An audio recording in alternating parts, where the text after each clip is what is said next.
Okay, ladies and gentlemen, I'm sorry for the delay, but we are working, as you will see, perhaps to your amusement, we are working with a new automated board book system.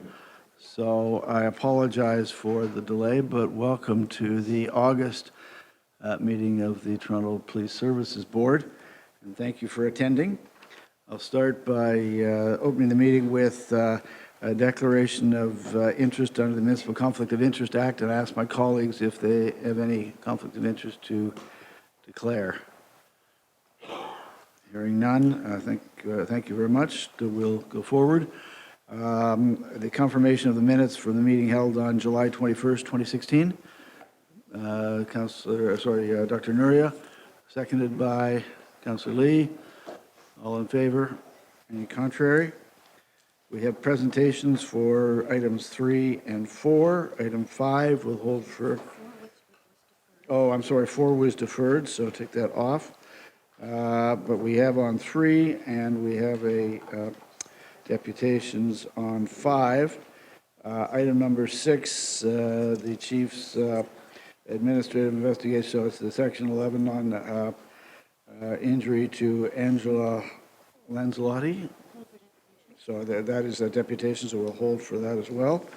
Item number 7 over the page. The Chief's administrative investigation into the custody injury of Ryan Pugsley. Motion to receive. Councillor Lee, seconded by Mr. Jeffers. All in favor? Any contrary? Carried. Chief's administrative investigation into the custody injury of Manuel Barroso. Any questions? If not, motion to receive. Dr. Nuria, seconded. Councillor Lee, all in favor? Any contrary? Carried unanimously. Item number 9, the quarterly report, occupational health and safety update. So that's the April to June 2016 period. Hold it by Dr. Nuria. Okay, and there's a deputation. Item number 10 is the annual report 2015 Race and Ethnocultural Equity. Motion to receive. Councillor Lee, seconded. Mayor Tory, all in favor? Any contrary? Carried. Item number 11, amendment, the police towing and pound services contract. This is something that we had made a mistake on a previous thing. It's just correcting that. Does anybody have any questions on it, or may I have a motion to approve? Councillor Lee, approve. Seconded, Mayor Tory. All in favor? Any contrary? Carried. Thank you. The item number 12 and 13 have been withdrawn. So item number 14 is the contract extension for supply and delivery of genuine Ford automotive repair parts. It's a motion to approve. Anybody any questions? If not, a motion to approve. Councillor Lee, seconded Mr. Jeffers. Any, all in favor? Any contrary?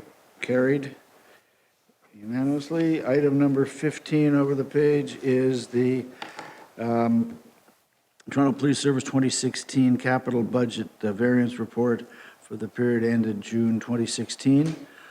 Any questions? If not, may I have a motion to approve? Councillor Lee, seconded. Dr. Nuria, all in favor? Any contrary? Carried unanimously. Item number 16 is the Toronto Police Service 2016 operating budget variance report, again for the period ending June 2016. Anybody want to hold or any questions? If not, a motion to approve. Mr. Jeffers, seconded Councillor Lee. All in favor? Any contrary? Carried unanimously.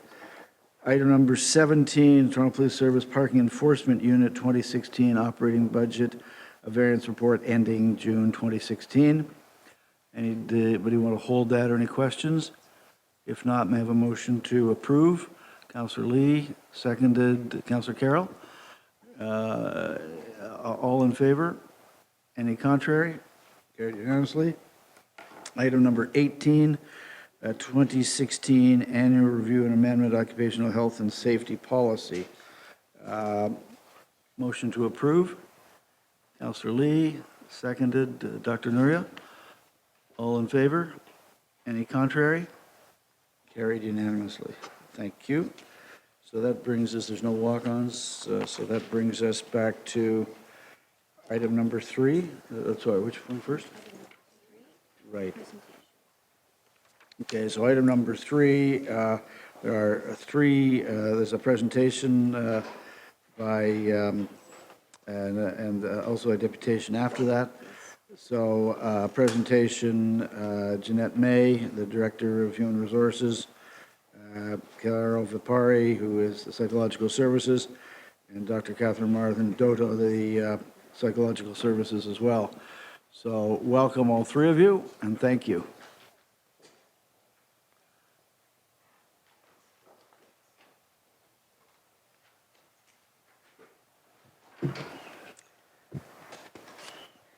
Thank you very much. The recommendations that came out of Justice Iacobucci's report focused our attention on mental health issues. There have also been recent developments with the passing of the legislation of the presumptive PTSD. So the mental health of first responders is a significant issue in the media, and it's a key priority of the board. We wanted to take this opportunity to introduce you to our 2 internal psychologists, Dr. Carol Vipari and Dr. Kathy Martin-Doto, and to share with you the programs that are being offered by our psychologists to our members, and to talk about some of the initiatives that we're hoping to roll out as time permits. So I'll turn it over first to Dr. Martin-Doto. Good afternoon. Good afternoon. Yep, you're on. Perfect. So in preparing to speak to you today about our office and about the work that we do, I was reminded of the very first formal presentation that I gave when I first arrived at the service back in 2008, and it was to senior officers in my pillar. And I remember describing to them the strange reluctance that I observed from people here within the service to actually step over the threshold of our office door in psychological services. This was a big contrast for me because I came from the mental health system, and in the hospital system where I worked, there were very long lineups. There were people lined up down the hall to see me. There were waiting lists and so on. So I was surprised at the contrast with Toronto Police when I arrived. So I fast forward to today. I've been here now 8 years. Carol's been here for 11. And I rarely see that kind of stuck in the threshold phenomena anymore. In fact, I'm struck by how far we have really come, not just through our own efforts, because there's certainly been a growth in public awareness as well about mental health. But as a service, as a whole, there is really a growing appreciation of the importance, particularly among frontline officers, of the importance of looking after your emotional health. And I also believe there's a recognition that the job can take a toll on just about anyone. This is a very challenging time to be a police officer in the city. Our experience has taught us we need to be available, Carol and I, and prepared to intervene when there's an urgent crisis. We've also become more and more convinced that putting in place programs that address mental health in a more proactive way can be a really good idea.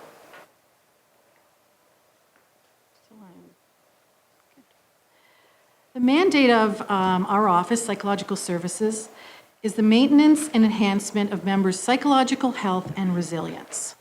Our primary function is the provision of support and services designed to enhance the emotional health and the coping capacity of our members, particularly those whose work places them at risk for adverse psychological consequences. Our office is in headquarters on the 3rd floor, where it's embedded with some of the operational units that we serve. We feel it's well situated, given that our long-term goal is to promote a cultural shift which would support greater acceptance of psychological intervention and reduce the stigma surrounding mental health issues. We've come a long way since 2005, when the service hired Dr. Vipari, the first of 2 full-time in-house psychologists recommended by the Ferguson report. And at that time, the focus of Justice Ferguson's recommendations for psychology centered around the significant benefits that would accrue from working closely on a daily basis with our TPS officers. There had always been internal consultants, but working in-house, we've been able to develop a much deeper understanding of some of the unique challenges facing our own TPS members. Selection is certainly a traditional role for police psychologists. It's still one of our core duties and something we take very seriously. Knowing what we do about the challenges facing our members and the demands placed on them makes us very much aware of the importance of ensuring that our officers have the necessary strengths and coping capacities to meet the psychological challenges of their specialized roles. And these roles are constantly changing and evolving.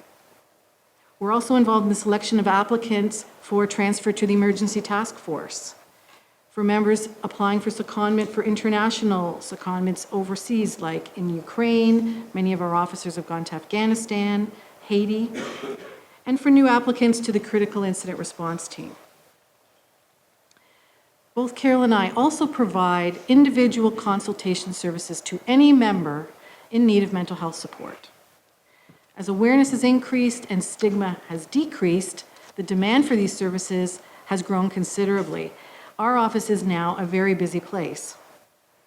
We can provide bridging and referral to community providers when there's an urgent need, but perhaps even more important in policing, we can facilitate those very important initial conversations when someone suspects that maybe they need to speak to someone, but they aren't quite sure where to start.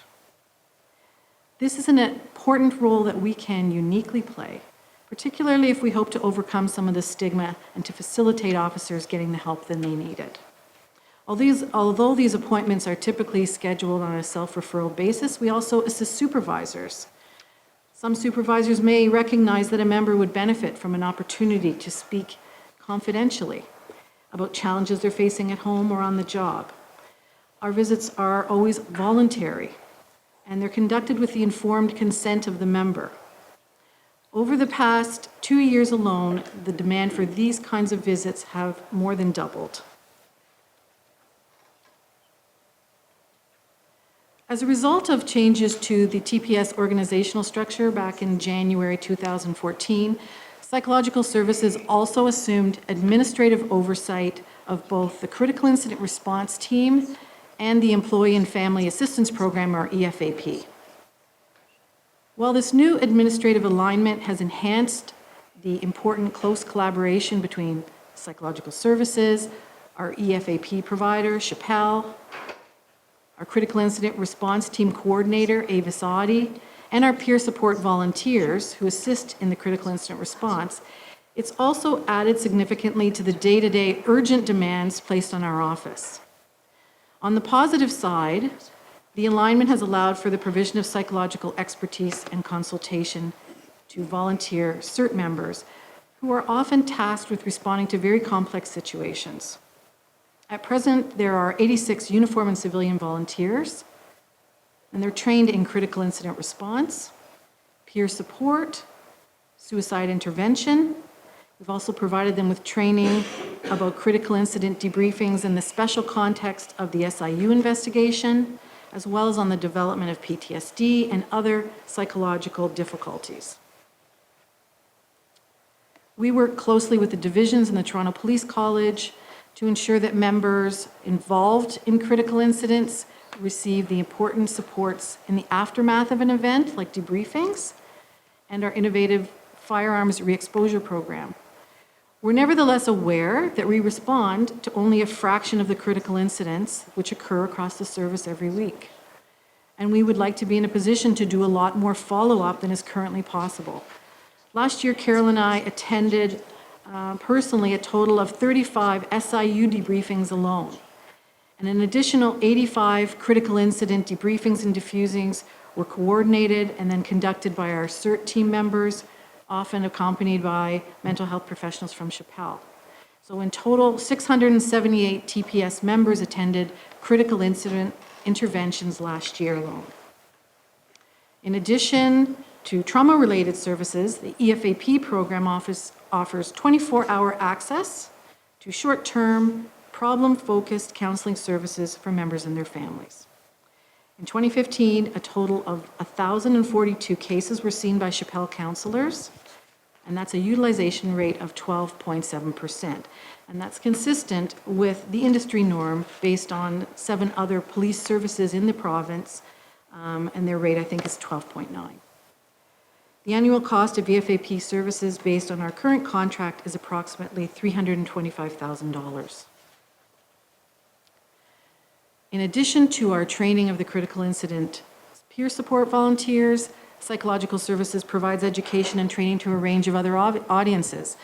Topics presented include coping with cumulative stress, the risk of burnout on the job, suicide prevention, PTSD, and self-care. Carol presents to new recruits and their families during Family Day at the Toronto Police College. I present to call takers and communications about responding sensitively and effectively to emotionally disturbed callers. Carol and I also meet with all the new sergeants and staff sergeants who attend their leadership course to talk about the vital role that supervisors play in fostering resilience in their officers. So I'm going to turn over the mic to Carol, and she's going to talk about some of the more innovative, proactive things we're doing to support our members.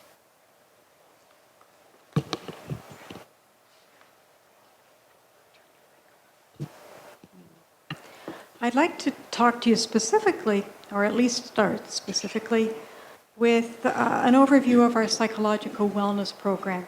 This is something we're very proud of because it is, in fact, a proactive and preventative program.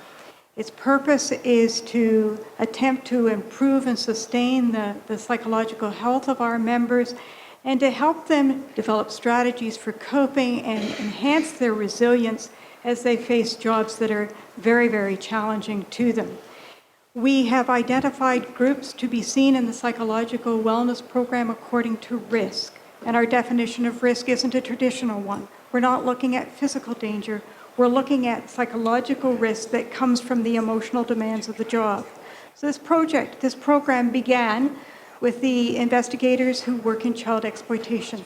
As a part of their daily responsibility, they look at horrific images of children being abused, often with full audio and visual enhancement. Extremely difficult things to do. And it is the North American standard. If you ask officers to do this kind of work, that you support them with good psychological supports. And this program, when it was developed, was designed to provide that support for our officers. It began in 2007 with them.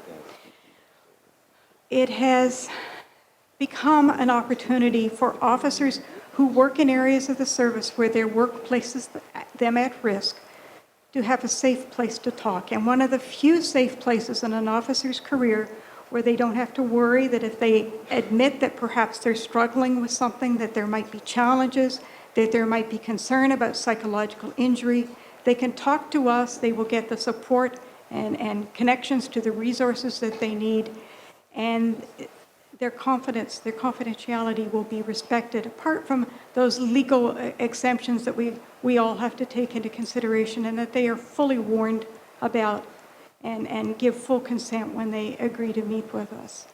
So let me just draw your attention to the large number of areas of the service where members from our wellness program would attend at our office annually for a visit with either myself or Kathy. You can see that there's a range of areas of the services represented, and I'm just going to highlight for you the fact that our civilian communication operators are on this list. It's not just our uniformed members that we ask to do very difficult things.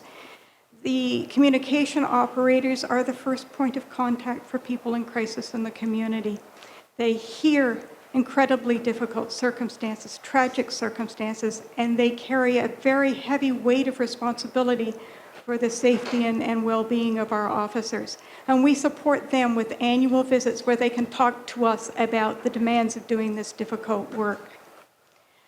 We also support our officers who serve overseas on international secondment. We see them when they immediately come back, and then we see them at 3, 6, and 12 months after their deployment to make sure that they've integrated successfully, not only back into their roles here at the Toronto Police Service, but also back into their roles in their families and in their communities.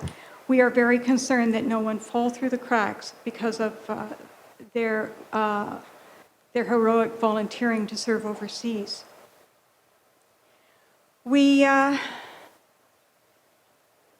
Despite the fact that there are a large number of people who are eligible to attend, and I believe the number in 2015 was 640 officers and civilians who were registered in a wellness program, 400 of those in the past year visited our office. And yes, you're quite correct in noticing that there are more people eligible to attend than were able to attend at our office during the past year. And in spite of that fact, we've continued to add new people to our list in the past year. We have agreed to see the homicide investigators, and that has begun because it's so obviously important to provide those investigators with support. And there's another project that we're particularly excited about, and it comes out of a recommendation from Justice Iacobucci's 2014 report, Police Encounters with People in Crisis. He recommended that officers early in the career have the opportunity to talk to one of the service psychologists. And we've started a pilot project now with 2 divisions, 14 and 22 divisions, where we invite officers who've completed a year on the job, perhaps not to the end of their second year yet, but they've had the opportunity to have their first experiences with sudden deaths, with homicide, with suicide. They have seen people living in circumstances that they didn't know existed in their community. They understand what it's like to have seen and done the things that are required of them on this job, and they've seen the impact on their families of the emotions and the attitudes that they bring home. This is an opportunity for us, a golden opportunity for us, to talk to them about how they're doing, how they're coping, and to give them suggestions about strategies that might be helpful, to help them build resilience, to let them know that there are resources available to them, including a psychologist who works for the service, who gets what it means to be a police officer in Toronto and will do her very best to be helpful to them. And so we're very excited about the Early Career Project.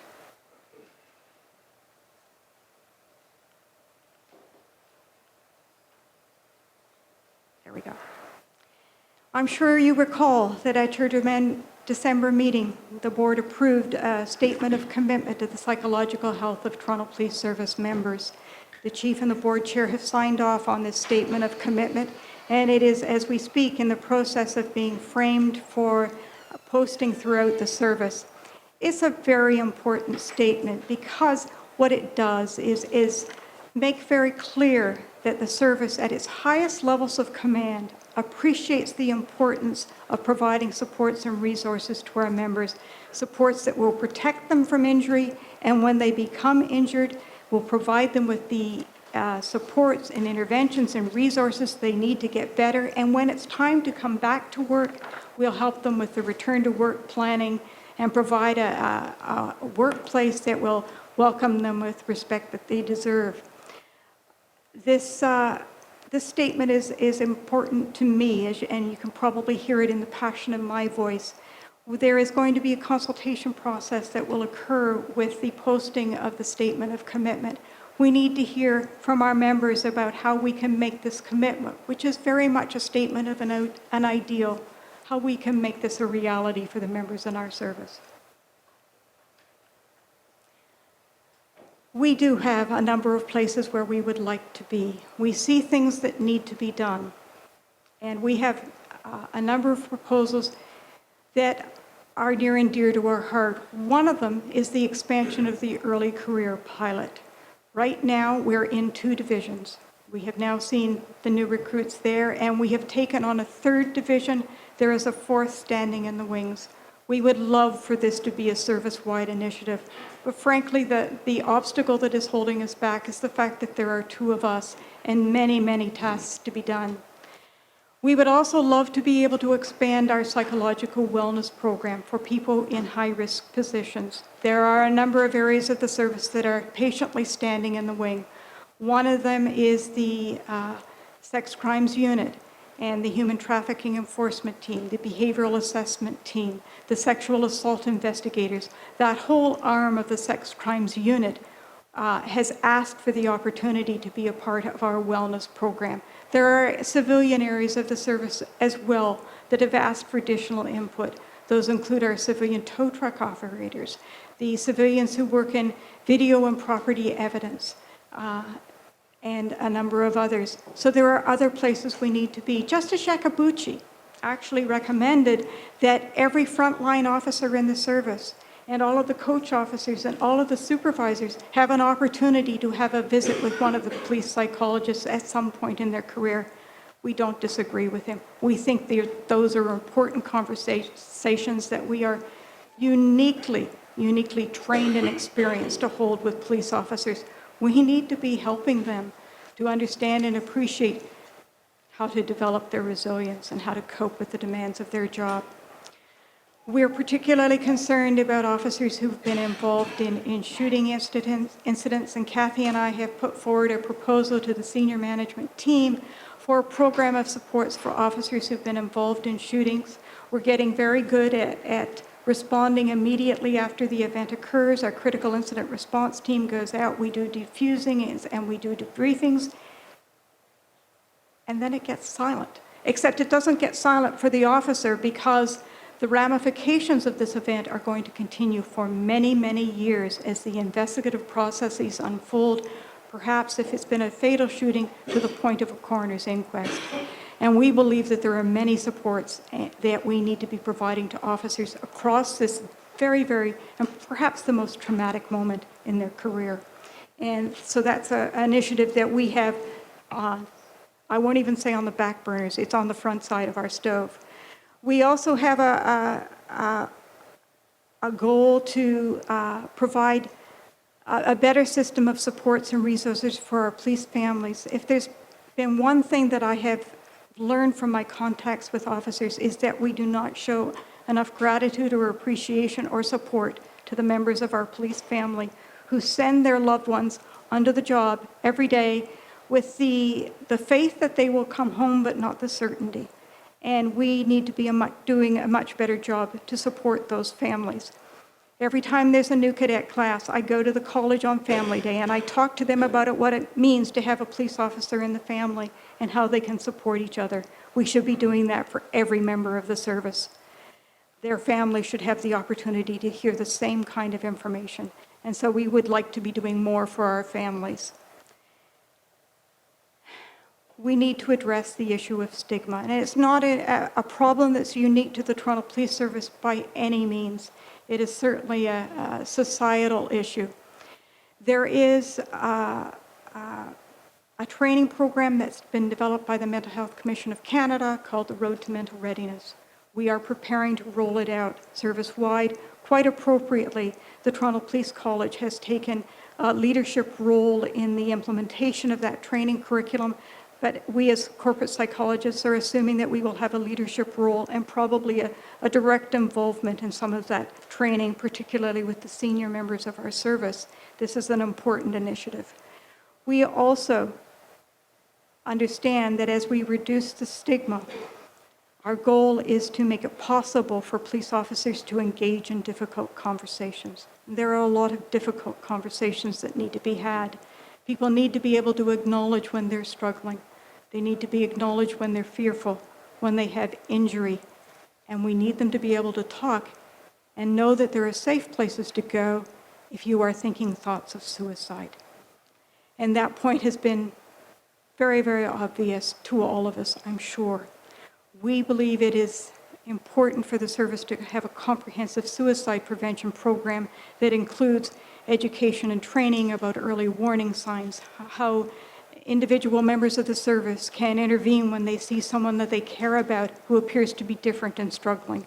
We need to make sure we have early intervention resources available, and we need to make sure that when tragedy comes, we know how to respond and we provide services to the families who remain.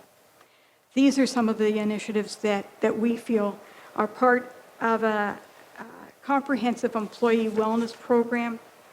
We know that the demands on our service are going to continue to increase. We believe that the opportunities for growth and expansion that we've identified will bring tremendous value to the service and to its members. But frankly, we are constrained by our staffing limitations.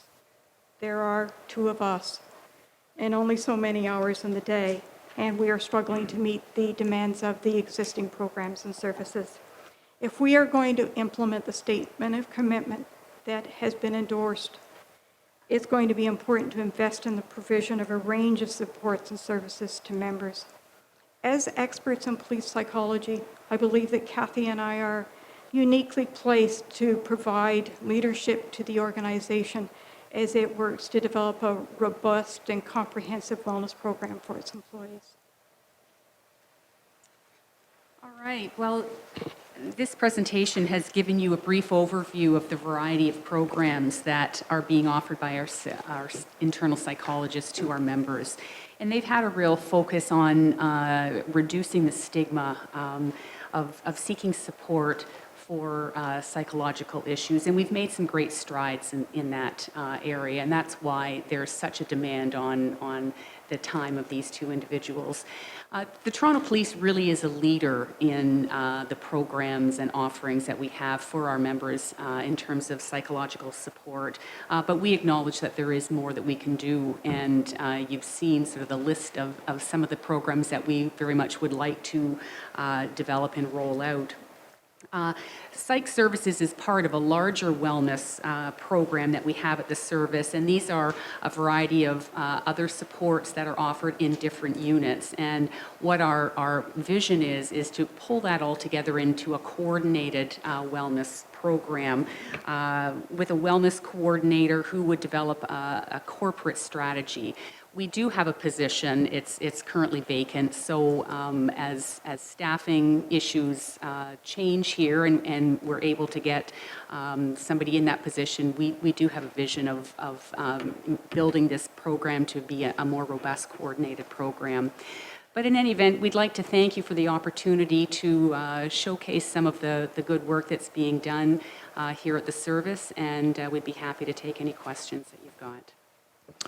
First of all, thank you very much for an excellent presentation. I mean, I think that this is something, as you've alluded to, that is particularly important to the board. We've looked at it from the Akabuchi report, from inquests, from our own experience. And it's not just how we deal with people in crisis, but how we administer and make sure our own people have the resources and the support they need, as you said, to do a difficult job. So thank you, first of all, very much. And I'd turn it over to my colleagues for questions. And Mayor Tory, you had your hand up first. Dr. Oh, okay. He's just being a gentleman. Okay, thank you very much. I'd like to echo the chair and say this was an excellent presentation. And your psychological services program is really amazing. What I would like to point is, you had mentioned when you began by saying that it was very difficult for people to cross over the threshold to come and see you. Now it's much easier. But in the last few years, we have seen a couple of our officers with post-traumatic stress disorder who had taken their own lives. And for those people, when they came and made a presentation at this open forum, one of the things several things they talked about, but one of the most difficult part for them and for their family was to access. They were hesitant to go up to the 3rd floor. And the disease, how it affects their mind, their psyche, etc. And you mentioned that your offices are on 3rd floor. And these people had mentioned that it's difficult to access these services on the 3rd floor. And in a healthcare setting, in the hospital setting, what we've done is taken out the mental health services from the hospital and taken to communities.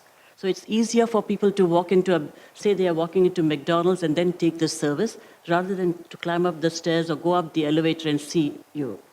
So I would like to see you all evolve into that phase that no officer feels a barrier to receive your services. Your services are excellent, but the barrier is in their mind and in their psyche. So you have to make it easier for them. That's number one suggestion. The other thing was privacy. The stigma that they get from their colleagues, that it's not macho to have PTSD in this kind of a setting. How do you overcome that? How does a client overcome that? Then there was another person who brought to our attention about accessing claims from WSIB, because they were not considered in that era. But we know that this year in 2016, the law has changed, that PTSD is also eligible for WSIB without any question. So how would you assist those people to fill in the forms and get into that aspect of it? And the last thing is, of course, not for your wellness program, but from my own personal standpoint, I think that, when these officers have PTSD and fall a victim to that, they should be equally recognized when we talk about fallen officers or officers who have fallen in the line of duty, and should be recognized with the recognition that we give them. So that's more for the board and for the service to do it. So these are my comments, and I'd like you to answer, what sort of services would you provide in your services? How would you deal with these issues?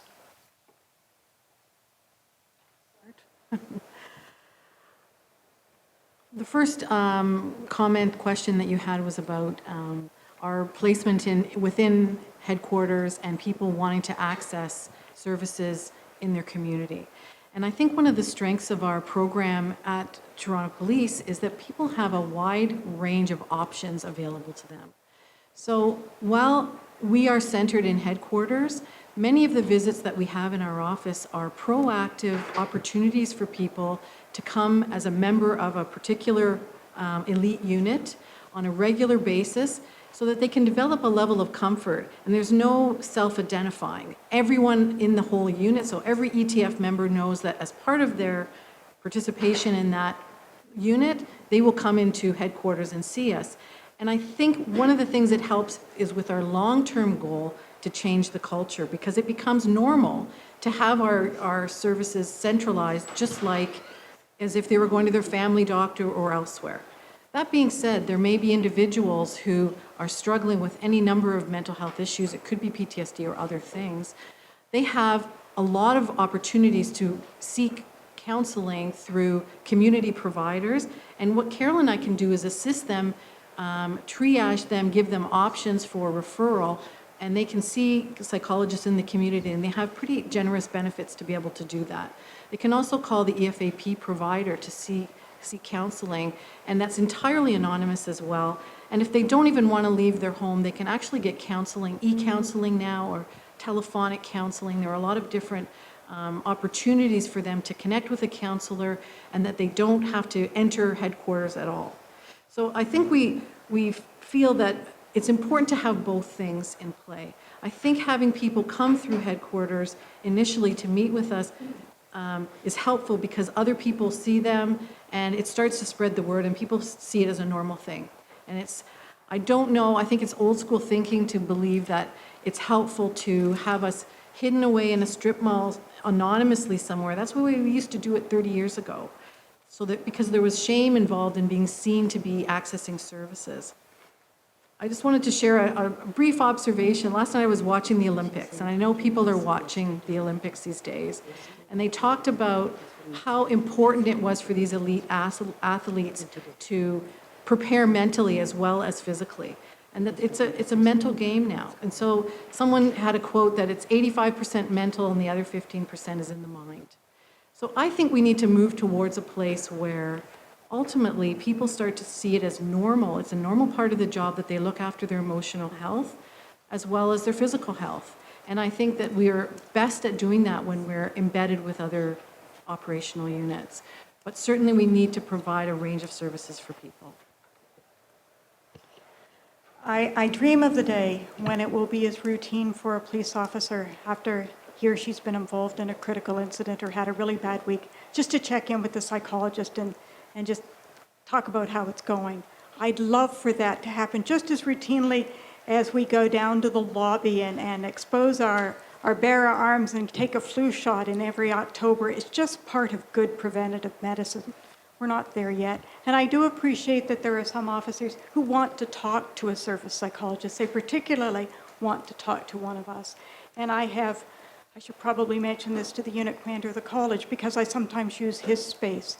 It is a easily accessible, non-threatening, neutral kind of location, and I've met with him just in a little side office, and we've had the conversations that need to happen if it's really that difficult for them to come into headquarters. So we try to be as flexible and accommodating as we can. Can I just finish my question? You talked about the information that you have for these people. Is it on your website that they can come and meet and talk to you? Is all that available? We've tried to have information on our website, but we also go out and deliver talks in a number of different ways and different, partly through the critical incident response team, some initiatives we've had to spread the word at the college during training. I think the challenge is that you're often preaching to the converted when you do these kinds of group talks. The people that are interested in mental health or who get it or have some personal understanding are attentive and they're listening. The people who it hasn't touched yet, or maybe they're not quite as tuned into the issue, are on their Blackberries and busy doing something else. And it's not until there's a crisis in their own life or in the life of someone in their family that they then struggle to try to find this information. So we're aware that we have to continue to spread the word. I found I think the biggest thing we've done that's been helpful is to have those individual wellness visits, because that's not something that's ever forgotten. And just having one visit for a new officer, and they actually step foot through the door, they realize the sky doesn't fall, it was actually quite pleasant. They have a good time, and they say, you know what, everyone should be doing this. And almost across the board, that's the reaction we get from people. Why isn't everyone doing this? And that then allows them to see where we are. We can give them all kinds of information. And we can tell them, you know what, if anything comes up, here's our card, call us. If you want to see someone in the community, you need a referral, you're having some difficulties after a critical incident, please don't hesitate to call. And so we foster that linkage, ideally early in their career. And then we can assist them in all manners of directions, depending on what would fit for them best. But there are many hundreds of people that have never been through our door and haven't made it yet, and they don't know maybe that we're even there. So that's our challenge, I think. First Mayor Tory, then Councillor Carroll, then Mr. Jeffers. If I can just echo the words of thanks of Dr. Nuria and the chair for the presentation. It was excellent. I think one of the most important ones in a way that we've received. If I could start off by asking, they teach you in law school never to ask a question to which you don't know the answer, but I'll ask anyway. You said there are two of you, and then I think there's a proposal floating around for a third. If you were to compare that, I don't know if you have the facts, to be able to compare the resources, and I realize there's more to it than just the psychologists who are there, but if you were to look at that as one indicator, the number of psychologists we would have at present too, and compare that to other large city police services, whether it's here in the United States, do you have any knowledge of what size departments they have of this kind elsewhere? I hate to go on record because you're depending on my memory and it's faulty at the best of times. I do know that the Montreal Police Service has a larger psychological services contingent. My guess is that it's about 5. Calgary has about 5. New York Police has significantly more police psychologists on their staff. In fact, they have different sections within the psychological services section. It's so large. Kathy, do you have any more accurate information? No, that gives me a bit of an indication, though. Now, on the first slide of your presentation, you actually made reference to the selection of police officers. And is it your office that handles that part? I'm assuming every recruit, every person who applies to become a police officer has to go through psychological testing. When I was first hired by the service in 2005, I'm not sure people knew what to do with me, but psychologists do pre-employment. So that was one of my first responsibilities when I was here, and my primary responsibility. Over the years, as some of these other programs and initiatives have taken wing, we have tended to use external contract people to do the pre-employment psychological evaluations. They're still happening, and we have administrative control over that RFP contract, and we monitor the services that they provide, but it is by external contract. Okay. For the most part. We like to keep our hands in it. But just when you because say we can't external let go. contract, the results come back to a professional person like you, so you can see what their conclusion was, meaning the outside contractor? Because I'm just looking at all of what you do, and it's so important, and some of it's responsive to events and so on and so forth. But the single, best place to sort of gate this in terms of making sure we have people who are suited from day one, at least as suited as best one can tell, to this job is at the beginning, before you hire them. And that's done routinely in business as well. And I'm just, do you or who gets do you see the results of these tests, or even in aggregate form, and see how many people are deemed unsuitable and how many people are deemed suitable? Yes, we do see summary All right. data. In fact, we keep a database of that kind of information. And do you see the individual results, so that, so-and-so applicant Smith versus applicant Jones, and We don't, Okay. but we could. The reports are sent to our office. We don't have we don't review every report and have an opinion about it.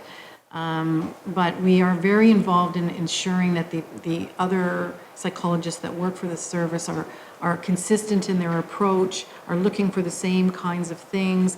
Where we interview all of the candidates for the RFP, and we're very careful about who we're selecting and what their experience is. They're all registered psychologists. We don't send it out to a large kind of a mill.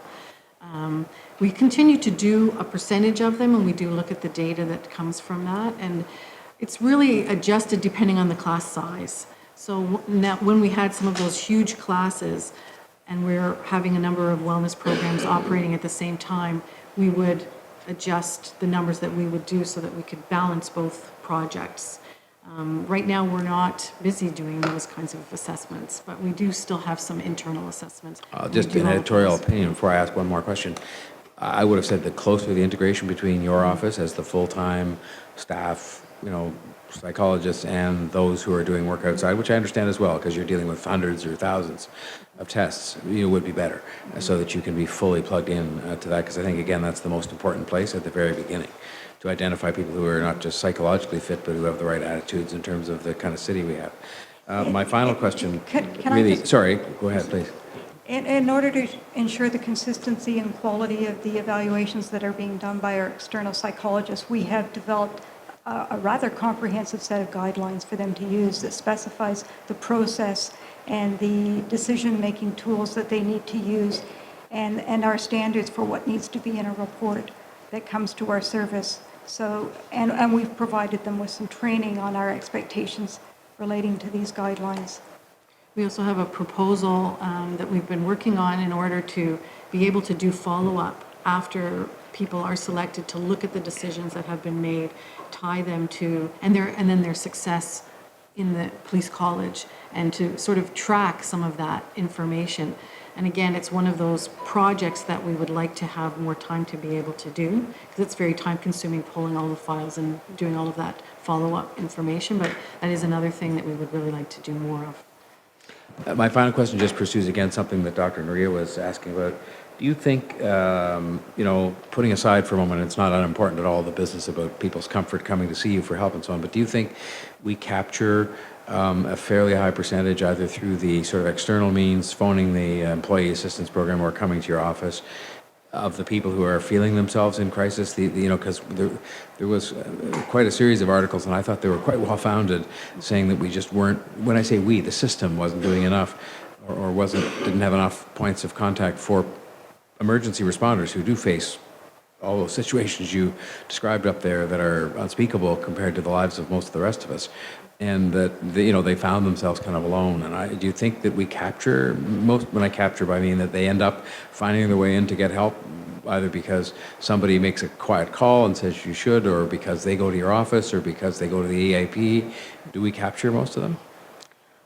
Of course, I have no way of knowing that, because if they haven't identified themselves in some way, I don't know about their existence, but you and I both suspect they're there.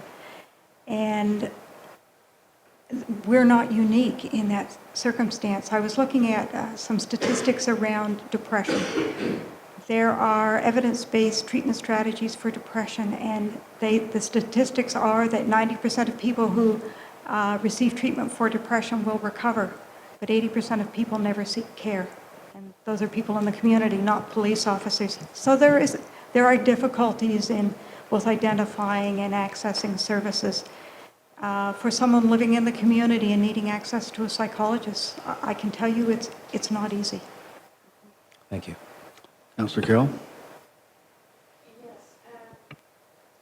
The board gets reports, and they're in camera because they're personnel matters. But when officers have been through particularly stressful incidents, 9 times out of 10, SIU is invoked. Sometimes they witness people being harmed, aren't the reason for it, but just witness things, witness suicides, all sorts of things.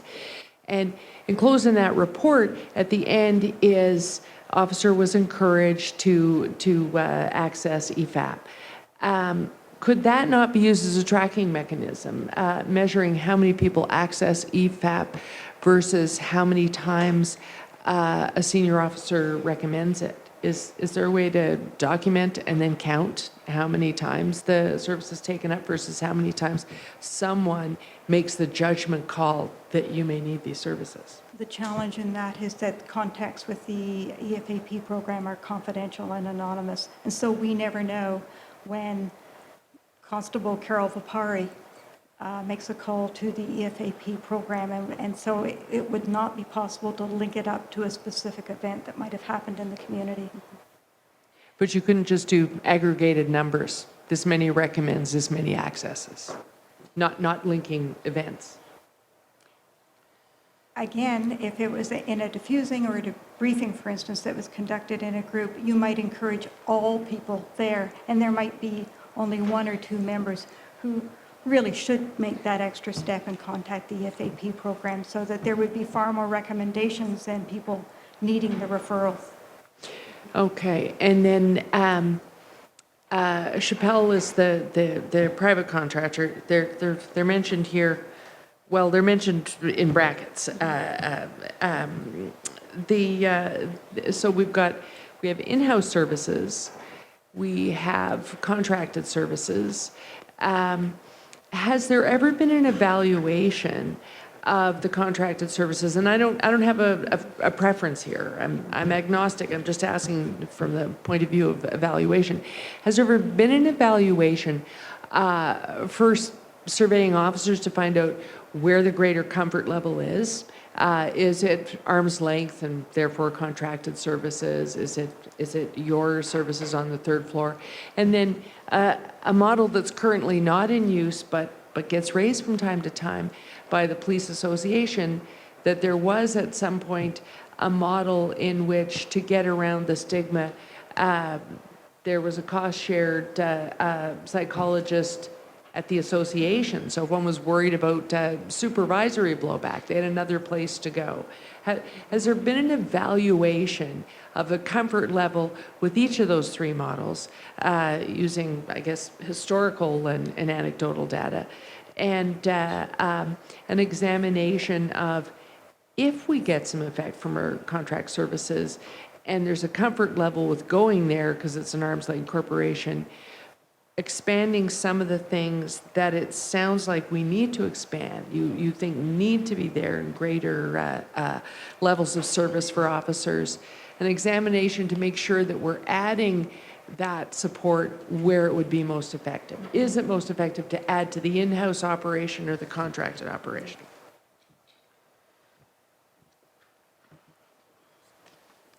It's a complex question. It's a big because- question, but it really Right. needs to be known Yeah. before we put resources anywhere.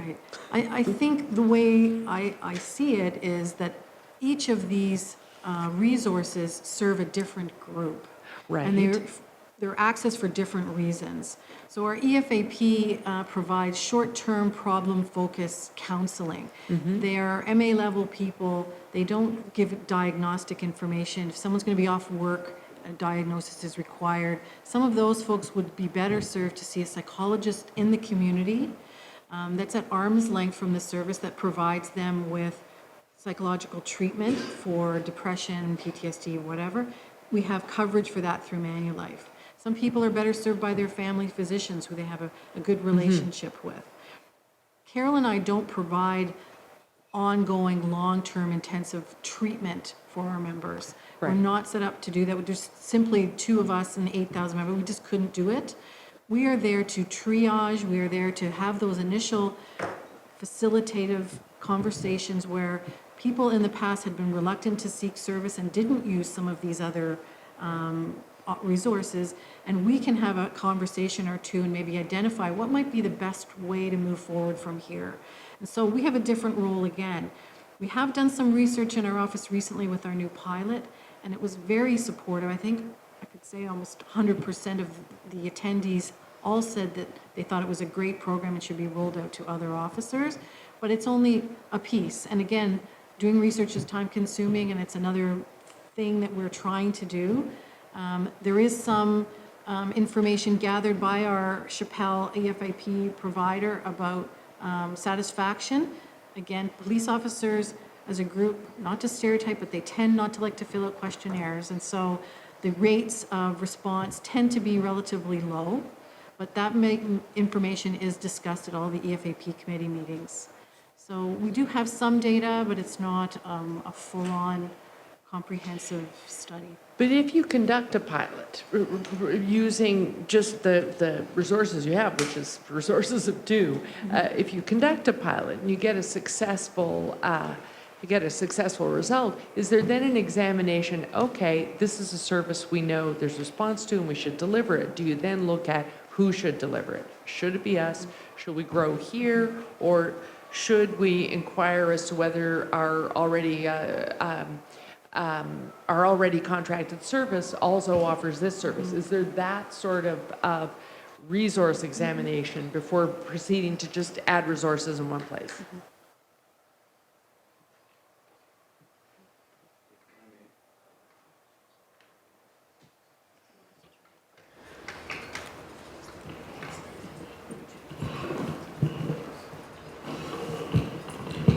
So, Councillor, your point is a good one, and I think when we do these types of things, and let's say it is a pilot and it is a service that we'd like to either enhance or provide as a one-off, we would look like any other program to say who is best positioned to provide it and at what cost. And so we would then balance the cost to provide it, whether we add permanent resources, because that's always a concern of ours, or do we buy it one time, or buy it as you need it, sort of thing. So those are discussions that we have when we actually look at some of those programs that we might want to provide. The issue is right now, though, is that there's a lot of work that we'd like to do that, unfortunately, our 2 psychologists can't get to, even in terms of identifying potential programs that would be beneficial to our people. And I think the benefit of psychological services within the organization in terms of what they do for our members is something that also helps our members. And if you can destigmatize the whole mental health issue in terms of how we provide services to people in crisis in the community, because they develop a much more understanding, they are better positioned to actually provide that service. So the answer to your question is, yeah, we would look at, first of all, should we provide it? Is there benefits? And then how do we best provide it, recognizing that there's a cost, whether you go outside or whether you add internally? We actually believe that there are some very good reasons for something like the early career program to be handled in-house. When police officers attend at the office of a care provider in the community, they come back to us and they complain that they spend their entire visit or 2 explaining what it is a police officer does, the difference between a sergeant and a constable, and how platoons are organized, and what an ETF is. If they come to us, all of that is assumed, and in that very first meeting, which might be their only contact with a mental health professional, we start at a very different place. We also appreciate the pressures that are a part of their job that come about because of the nature of the work they do in the political times in which they live. A psychologist in the community, I love them, they're my colleagues. But they may have learned what they learned about the Toronto Police Service from a newspaper or from on television. And it's very different to have been a part of the organization and to truly appreciate the environment in which they work. We come with that advantage. Thank you. Mr. Jeffers? There is a document that I can draw your attention to if it would be helpful to you. I'm sorry, but I'm sensing that my questions have made you nervous. I don't need you to defend your service versus the other. I just want to make sure that there's a continual examination of both. Send me materials by all means, but as I've said, I have no preference either way. I just want to make sure that as we grow, we're measuring both. Because now I'm worried about the other service, because if that is the case, it means we're getting negative feedback about something else that we are in fact paying for. If there's a growing sense that they're not comfortable with the contracted services, I'm just as concerned about that. So it's not a matter of defending your own division. I just want constant examination of where best to deliver this, and it should be a matrix, in my view, of both officer comfort level and affordability, neither one or the other, and it shouldn't become a case of we're sort of competing between in-house and contracted without going back to the officers and making sure where are they most comfortable in a crisis or in ongoing EFAC. Yeah. Mr. Jeffers? Yes, sir. Thank you for your very comprehensive presentation, and this is very helpful. My question, I have two questions. One is that based on what you have presented, it appears that seeking assistance, your assistance is largely voluntary. And since we're dealing in a situation of life and death, both for officers and community, are you in a position where, for example, the staff superintendents, et cetera, understand fully the indicators for the need for what the officers to maybe meet with you? So are they versed in understanding the indicators for that?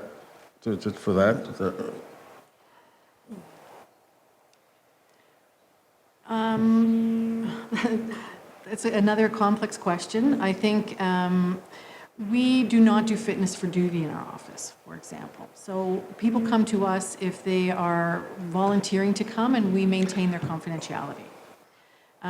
There are times where a supervisor or a unit commander may have some concerns about an officer, maybe about their mental health, maybe about their behavior on the job or that sort of thing. And they may contact our office and want to discuss that.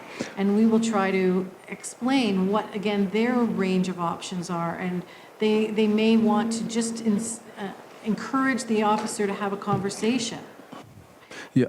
Well, Okay. Maybe I'm not going along the right. the thing is the purpose of my question really is because, as I mentioned, that officers are in a relatively unique situation where we're dealing with literally life and death, right? And the impact of stress and its manifestation of extreme biases and anger and all of that, and all of those other things that go with it.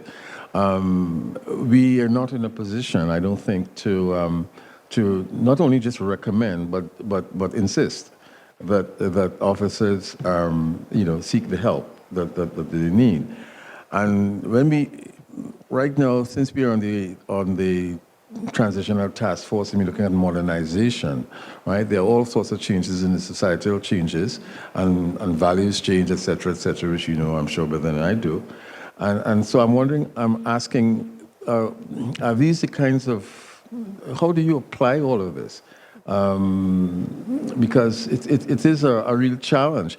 One of the papers that I read on the psychological makeup of police officers is that they're isolated. For example, that's why they socialize a lot among themselves and other people and so on and so forth, right? That sort of isolation and it goes into, again, stress and feelings of alienation and So what's your take on that?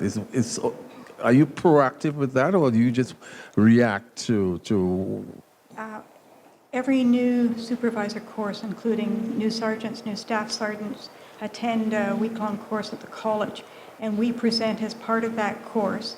Our lecture is on how to identify the signs of psychological injury, how to identify the signs of psychological injury, how to know when someone is at a point of concern, even when there might be concern around suicide risk. So we do provide training to our new supervisors in that, and we encourage them to know their people, because they're the ones who will know when they are not themselves, when they've been changed by the impact of the job. And we make sure that those supervisors are aware of the range of resources and their responsibilities as supervisors across the full course of the mental health continuum, from health to reacting to injury and illness and back again. So it's largely voluntary, is what I'm saying, right? Asking. That's at the supervisor course. Yeah, there are circumstances when a supervisor may have real concerns about how the member is presenting, and are they indeed fit to be at work. And as Kathy and Carol have said, they do not do those fitness for duty assessments, but the doctors in our medical advisory unit do. And so that could be a mandatory referral to our medical advisory unit to have a visit with one of the doctors, and they will indeed determine whether or not that member is fit for duty. If they do suspect that there are some challenges that need follow-up, they would refer them out to the community for treatment and work with our occupational health unit to ensure appropriate treatment and rehabilitation return to work.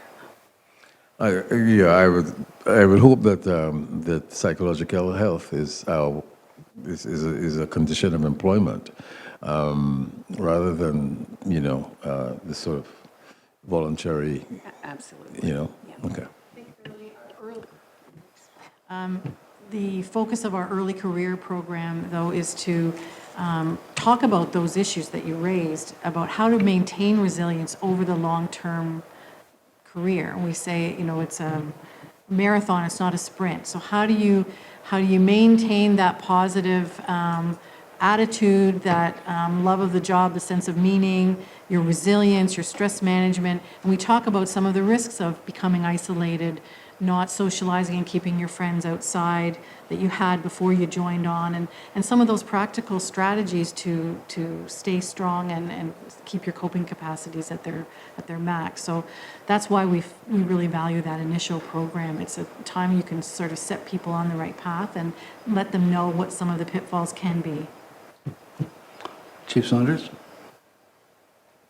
Thank you, Chair. First and foremost, I just want to thank Psychological Services for the work that they do and the important work that they do, and that is recognized. But one of the things that I'm hoping, I want the takeaway to be very clearly understood, that there is a vast difference of the stigma that existed before when I got on to now. We understand the importance of talking to, of getting that help, and we teach it right from the start. We teach it to our supervisors. All the unit commanders are very aware of it, and they look for it. We have open discussions on a regular basis. It is something that is embedded with the men and women. The conversations that I've had with officers clearly indicate to me that it is better than ever, and the stigma has been reduced. The importance of utilizing peers, those are people who've gone through things, become one of the very key elements in the success, because these are people that have gone through, but they understand the importance. And when they talk to others about it, it resonates very loud and clear to the rest of the folks out there. So we have lots of mechanisms in play. We're moving towards always wanting to learn. There's always continuous learning within this process, which is what I like. And we compare so well to other entities in law enforcement when it comes to that. Thank you. Any other questions, colleagues? Councillor Lee? Thank you, Chair.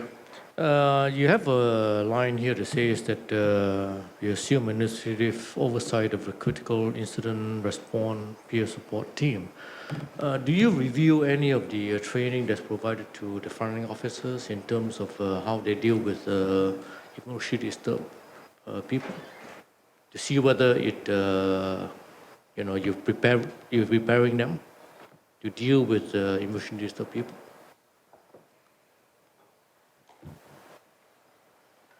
Everyone seems to be looking at me, so I think it's, I think this one's mine.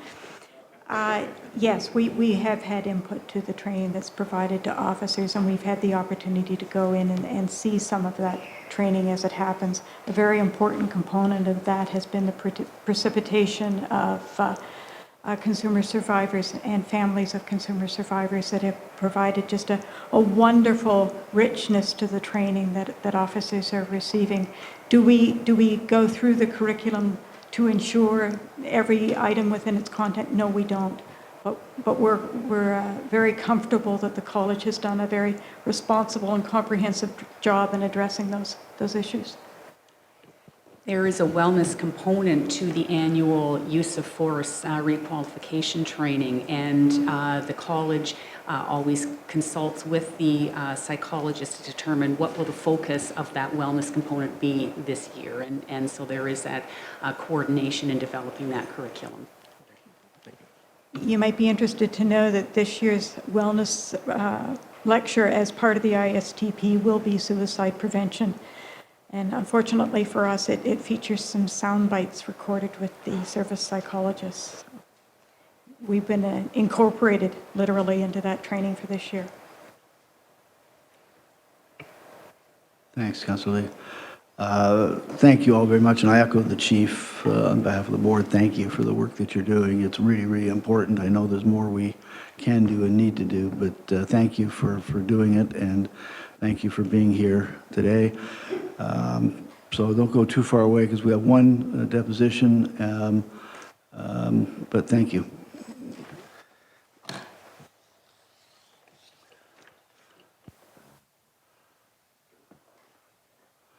So we have one deposition to this item, and that is Dion Renee.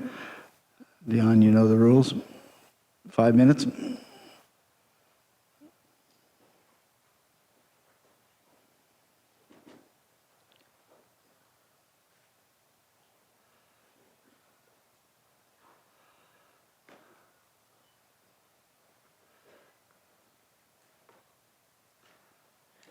Good afternoon, everyone. I'm speaking to the issue with regards to occupational health and safety. And as you know, that has been primarily my interest, raising it with this board about presumptive legislation, pushing for that, pushing for the need to ensure that members of the TPS have access to services that are essential to their lives and their families' lives. And in particular, this presentation and this particular agenda item really stood out to me, and in particular, the agenda for this month. There's an item number 12 that was withdrawn. Was there a reason for it being withdrawn? Because that goes directly to what has been raised today. Just, yeah, you know, we're here to hear your No, I know, views. but I'm just curious as if there is a reason, and if a board member could raise that, that would be helpful, because it really ties into what's being said today, and that is hiring more psychologists.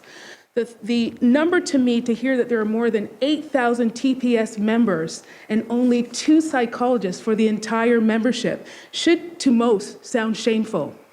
And in particular, I believe that Mayor Tory, Councillor Carroll, Mr. Jeffers, and Dr. Noria raised the exact points that I wanted to raise, so I'm going to be more succinct in what I'm saying, because all those points that were raised are substantial in that we don't have numbers versus how many people are recommended to go see a psychologist and how many people actually go.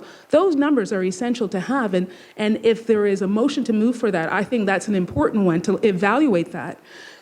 Specifically to the idea of the database that was mentioned, I'm wondering whether or not that database is made available to the public. The database that Dr. Vipari mentioned with regards to, there is an assessment with regards to employment, who's not suitable for employment, who is suitable for employment, who keeps that database, and can that be made public? How many people passed, how many people were assessed, what were the ratios or the numbers on successive passing, and also what the criteria is that is sent to these outside people who are assessing for pre-employment.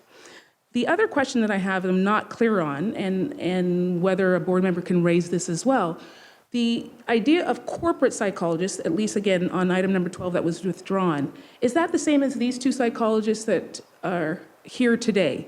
Or is it a distinctive role that the corporate psychologist plays? Because in that aspect of the report, it identifies very clearly some of the things that were in the presentation, and that is the corporate psychologist does the pre-employment assessments.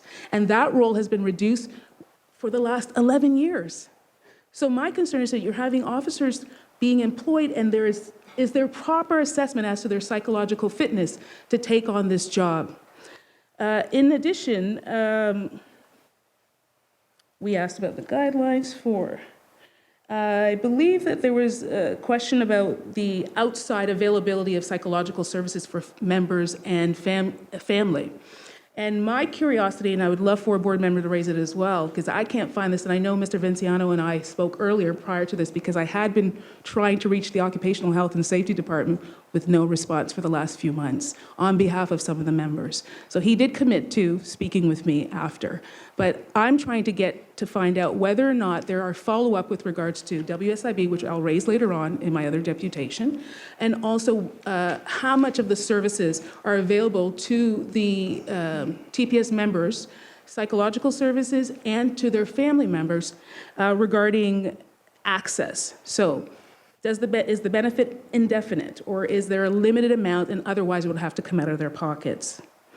And with regards to the mandatory referrals, is there such a process in place? Are there mandatory referrals? An officer, something happens, someone has a concern, they say, you need to go see the psychologist, and you cannot continue work without having some kind of acknowledgement that they went. I know there are privacy issues, but how do you get around that? And how do we confirm that people are actually following up and recognize that they have the support of the TPS to go and get the full help that is available to them? And moreover, I'll raise during WSIB about presumptive legislation, but that all ties in. What I'm essentially saying is we need more psychologists, and whether or not we have psychiatrists on the TPS, that's a curiosity as well. Thank you. Thank you. So I hope somebody can ask some of the questions I asked. Well, you can sit down because the board members may have some questions of you. Board members, any questions of Ms. Renee? Okay. Thank you. Thanks very much, Dina. Any other discussion on this item, board members? If not, a motion to receive? Yes, please. These are difficult areas to, deal with. I think if you were in a board of a company, you'd deal with it in private and sort of you'd get various statistics that, because you run the risk, even if the number is very small, that somebody puts it into a headline or makes it into a political football that says, 4% of people are seeking psychological help, and then it leads to a broader discussion of whether the police service people are doing a good job. I'd be surprised if 4%, a small number, given what they go through and all the traumas that are listed up there, including the civilian call takers and so on. I do think it would be rare, as Ms. Dion could attest, my old Merrill debating sparring partner, that I would agree with her, but I think there's something to this notion that some of these questions should be asked in some sort of report that should come back to us, because it's not so much a matter of kind of trying to figure out that people are not fit to be doing their job. That's a small part of this. What I would be much more concerned about is, in order, the ones who are already part of the family, are they getting the help they need, inside and outside, meaning through our own internal resources and outside? And there's been some evidence in the past that suggests they don't, and that's partly because of a stigma that may be associated with going to an office or whatever, and the culture. And then the second part would be just how we're doing at measuring in today's terms the psychological fitness of people to have this job that is among the most sensitive kinds of jobs that we give people in society, both in terms of the powers that you have, but also the responsibilities and the trauma that you face. And so I don't know how to go about, I don't want to ask for a report and have it sound at all like I'm concerned that, that there's a problem, but I also want to make sure we're doing well by these people who serve us, who are our officers, and that we're doing really well at that part that I mentioned earlier, I think is the most important part, which is the intake part, where you really have to look, as a matter of common sense, at what the psychological state is of people who have this job, because it's so different. And so maybe I could leave it over and we can ask for such a report from probably the same people, but it's just a little more granular in terms of, than this very helpful. Yeah, I'm not, as chair, supposed to wade in, but Shelley, if I can just jump ahead of you anyway. I'm glad there's more discussion on this. I think this is one of the most important things we talk about. And I know there are constraints that we have from other points of view because of the modernization, et cetera. I was struck by two things. First of all, what do other services do? What's the best in class? One of the doctors mentioned but it was, don't rely entirely on my memory. I wouldn't mind seeing exactly what that is, because it's one thing for us to say, as the statement was made, we're a leader, but it's another thing to say, well, how many resources do we commit to that? The other thing I wonder is an anonymous survey of our people as to what they think we're doing. So those are just two questions that might be useful follow-ups. Shelley, I'm sorry I interrupted you. You had your hand up next. I guess maybe this will be a partial answer to one of Dion's questions. The item that was withdrawn while I was out of the room, I guess, at the beginning during agenda review, but I'm not unhappy that it was. When you're at this point in the season, however great the need is, unless the need is an absolute immediate crisis, we really like to see these waiting a month and then being incorporated into the budget process. But that being said, even if it was a matter of being at budget committee, I would not make my decision whether to say yes or no to adding that position on the basis of just, can I afford it or not? Because there are ways to deal with that. But I would want to see business case. And in this case, this is that unique place where the business case has to be not just cool, cold, objective business, but has to take into account what's most effective for the officers. By the end of the questions, now I have discomfort about the contracted services, because if we must be one of their largest carriers with the number of employees we have, if we have a contracted service that might be helping us deal with more than a person a day, I would think it behooves them to make sure that they're managing our contract with a specialist who doesn't have to be told what a cop does. And we're hearing that anecdotally, our in-house psychologists here, I'm coming to you because I don't feel like that person can relate to me.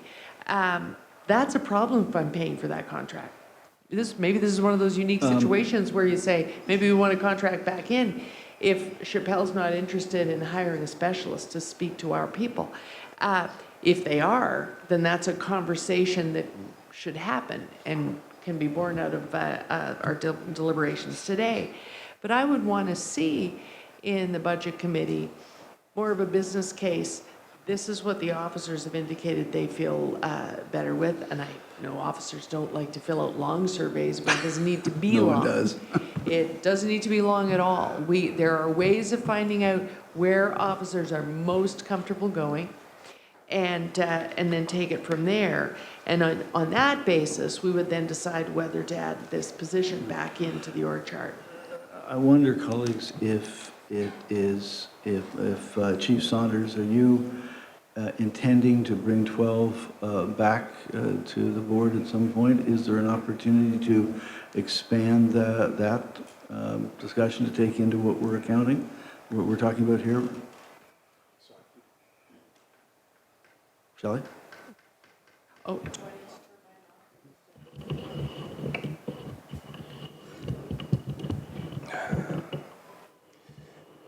Is the interest in whether or not what we're doing now is the best in class, or is it specific to the agencies that we deal with right now in the survey along those lines? I think it's more information. It is a couple of answers to a couple of questions. This is a really important subject. I think Martori has indicated, and I agree with him, that we would like to know more. So in the absence of setting up yet another committee, or how do we ask for more information, is there a chance to roll it all together if you're coming back to ask for more resources in this area? Sorry, Shelley, go ahead. Maybe I can elaborate. When I say business case, I would want it to start with really asking what is needed here. What's the gap? And the gap, it's simple to say, I need an extra one of me.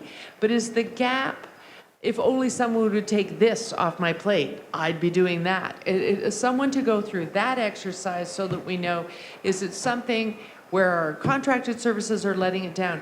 Is it something where asking these people to do what they're doing with it without any administration or a lower pay scale triage in the office, it's impossible for them to do it. A business case that really gets at what's the gap in our ability to do the things we want to do, and therefore this is what we need. And I feel like I need that report more than just a general, it is good to have psychological services, so let's have more. Yeah. I'd like to support that. I think, for me, I feel that there's a need to explore this much further and go, because in view of the current circumstances, the social environment in which we live right now here and south of the border, and the impact of what we, the psychological health on officers, on the police services, I think we need further discussion on this. I really believe that. I don't feel that I have all of that yet, and the questions that were raised here, I think we need to look at that further. Mark, anything more you want to add? Sorry, Mark, anything more you want to add? No, we can expand that for. So Shelley, do you want to frame, can you frame a motion? Do you want to frame a motion? Sure. Yeah, okay, why don't we come just to hold this down, sorry, Dr. Norrie, go ahead. I just wanted to add a comment and say, we have looked at the services provided from the provider point of view. Can we not look at it from the user point of view? And you all mentioned that, nobody likes to fill up a 10-page questionnaire. But, very often I get these survey monkeys which are no more than 10 questions, and it takes me 3 minutes to fill that. Can we not do a survey? I don't think it's a very expensive proposition too. Tony, that's presumably doable? We can do that. If you can do that and take the opinion and form good questions for the recipients of the service, that means, the officers, and say what kind of services do you, and what recommendations do you have, what are the gap analysis that you do, and then perhaps we could fit into more of where the gaps are. Thank you.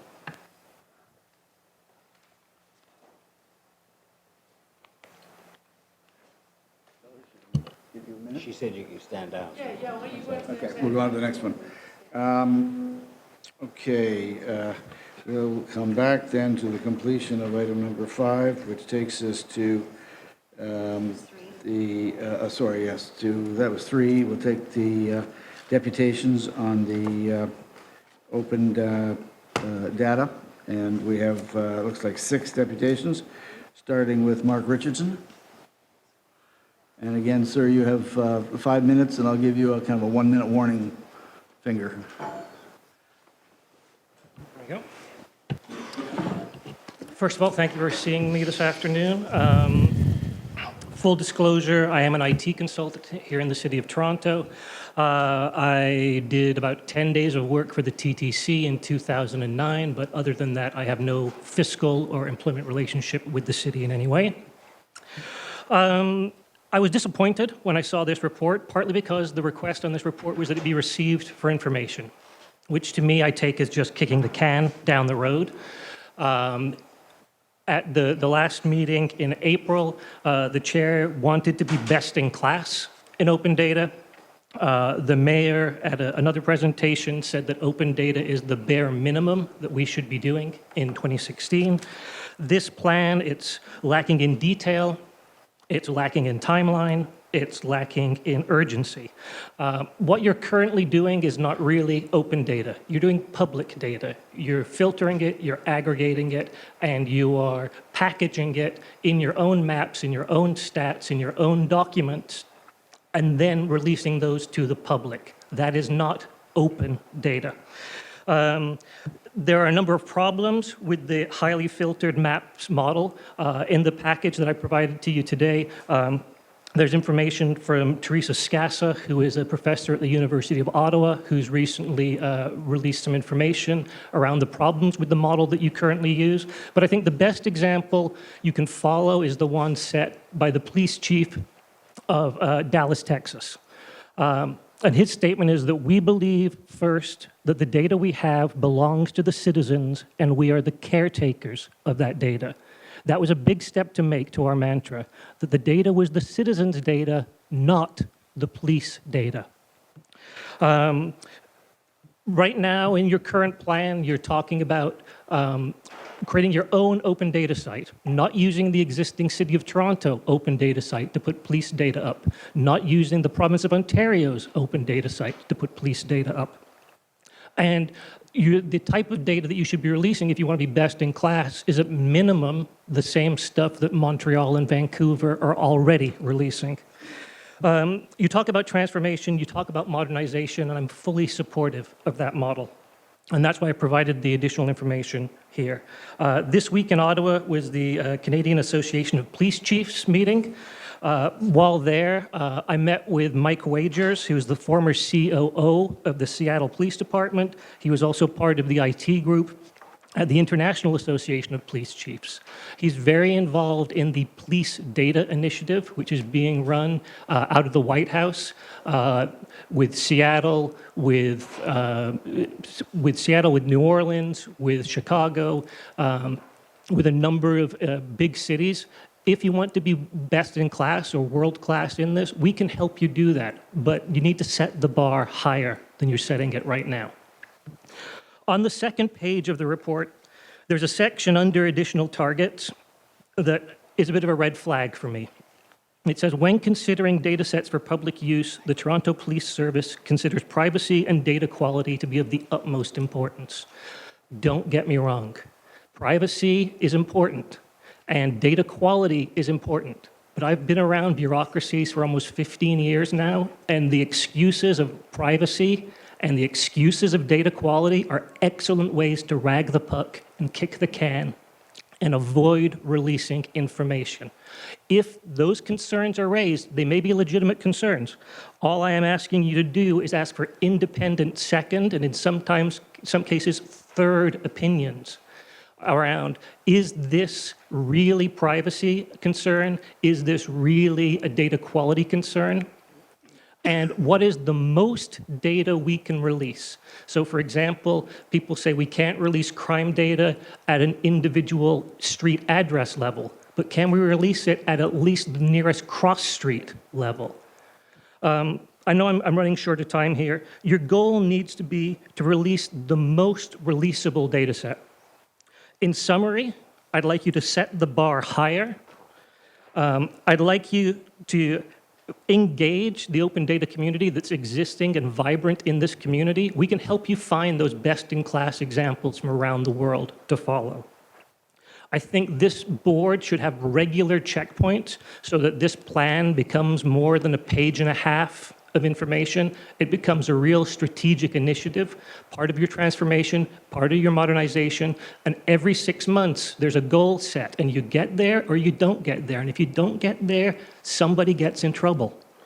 Follow the established US and Canadian models and best practices, ask for second and third opinions, and particularly to Chief Saunders, I would like a statement from the chief that is as unequivocal as the statement from the Dallas police chief on who owns the data and how it should be released.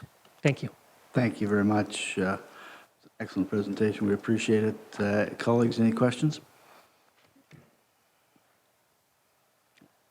Okay, thank you. That was great. You gave us a written Yeah, there's a stack. Yeah. There's the stack there, and if you want an electronic copy to share, I can send that to you. Yeah, no, we're good. But thank you very much. I appreciate it. Next is Yes, Richard Pedro, thank you. I'm setting up my timer for 5 minutes, so, No, I'll do that for you.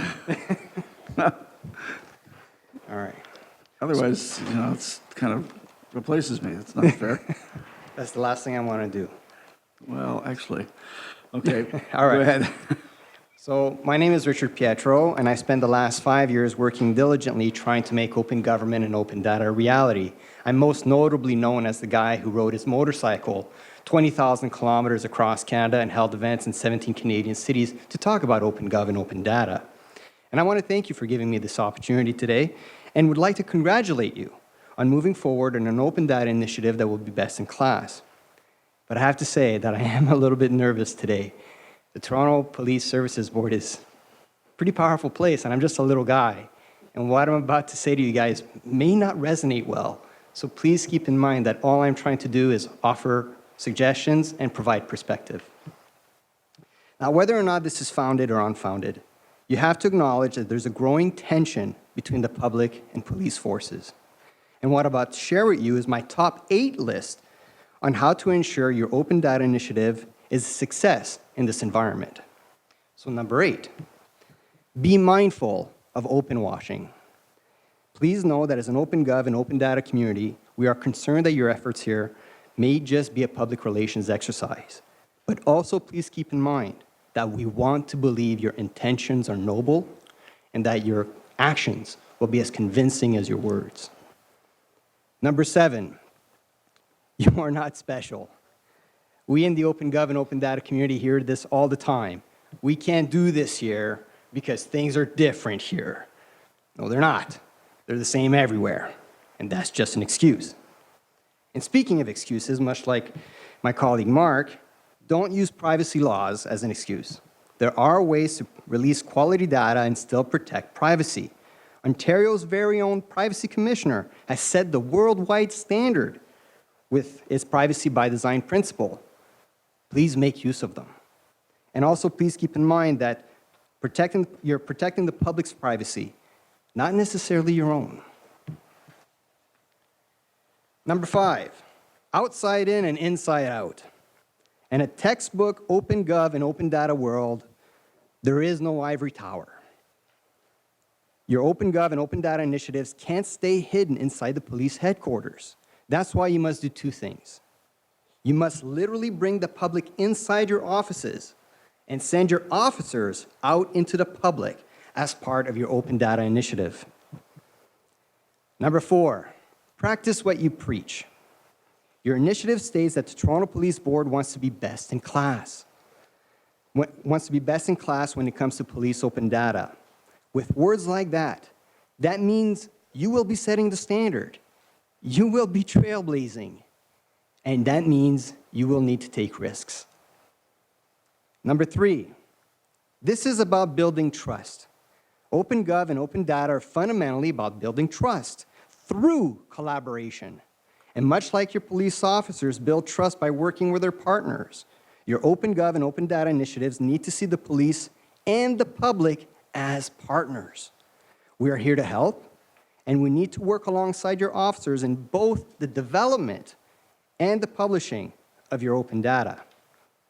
Number 2, do not ignore the elephant in the room.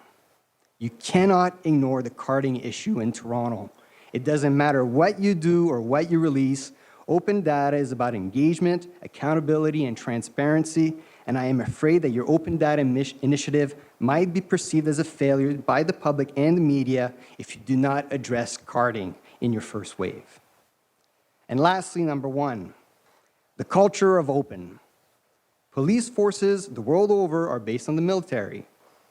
They have formalized chains of commands and protocol. They are meant to be efficient and authoritative, linear, black and white, maintaining the status quo. On the other hand, open gov and open data are based on questioning the status quo. They are about network relationships. They are about trial and error and agility. These are the values of open gov and open data, and by choosing to come into this world, you will have to adapt to these values. Otherwise, there's just no point. Thank you. Thank you very much. So let me turn this off before it beeps. Good, okay. Colleagues, questions of Mr. Petro? Thank you. Thank you very much. Excellent presentation. Have you given us a hard copy? Great, thank you.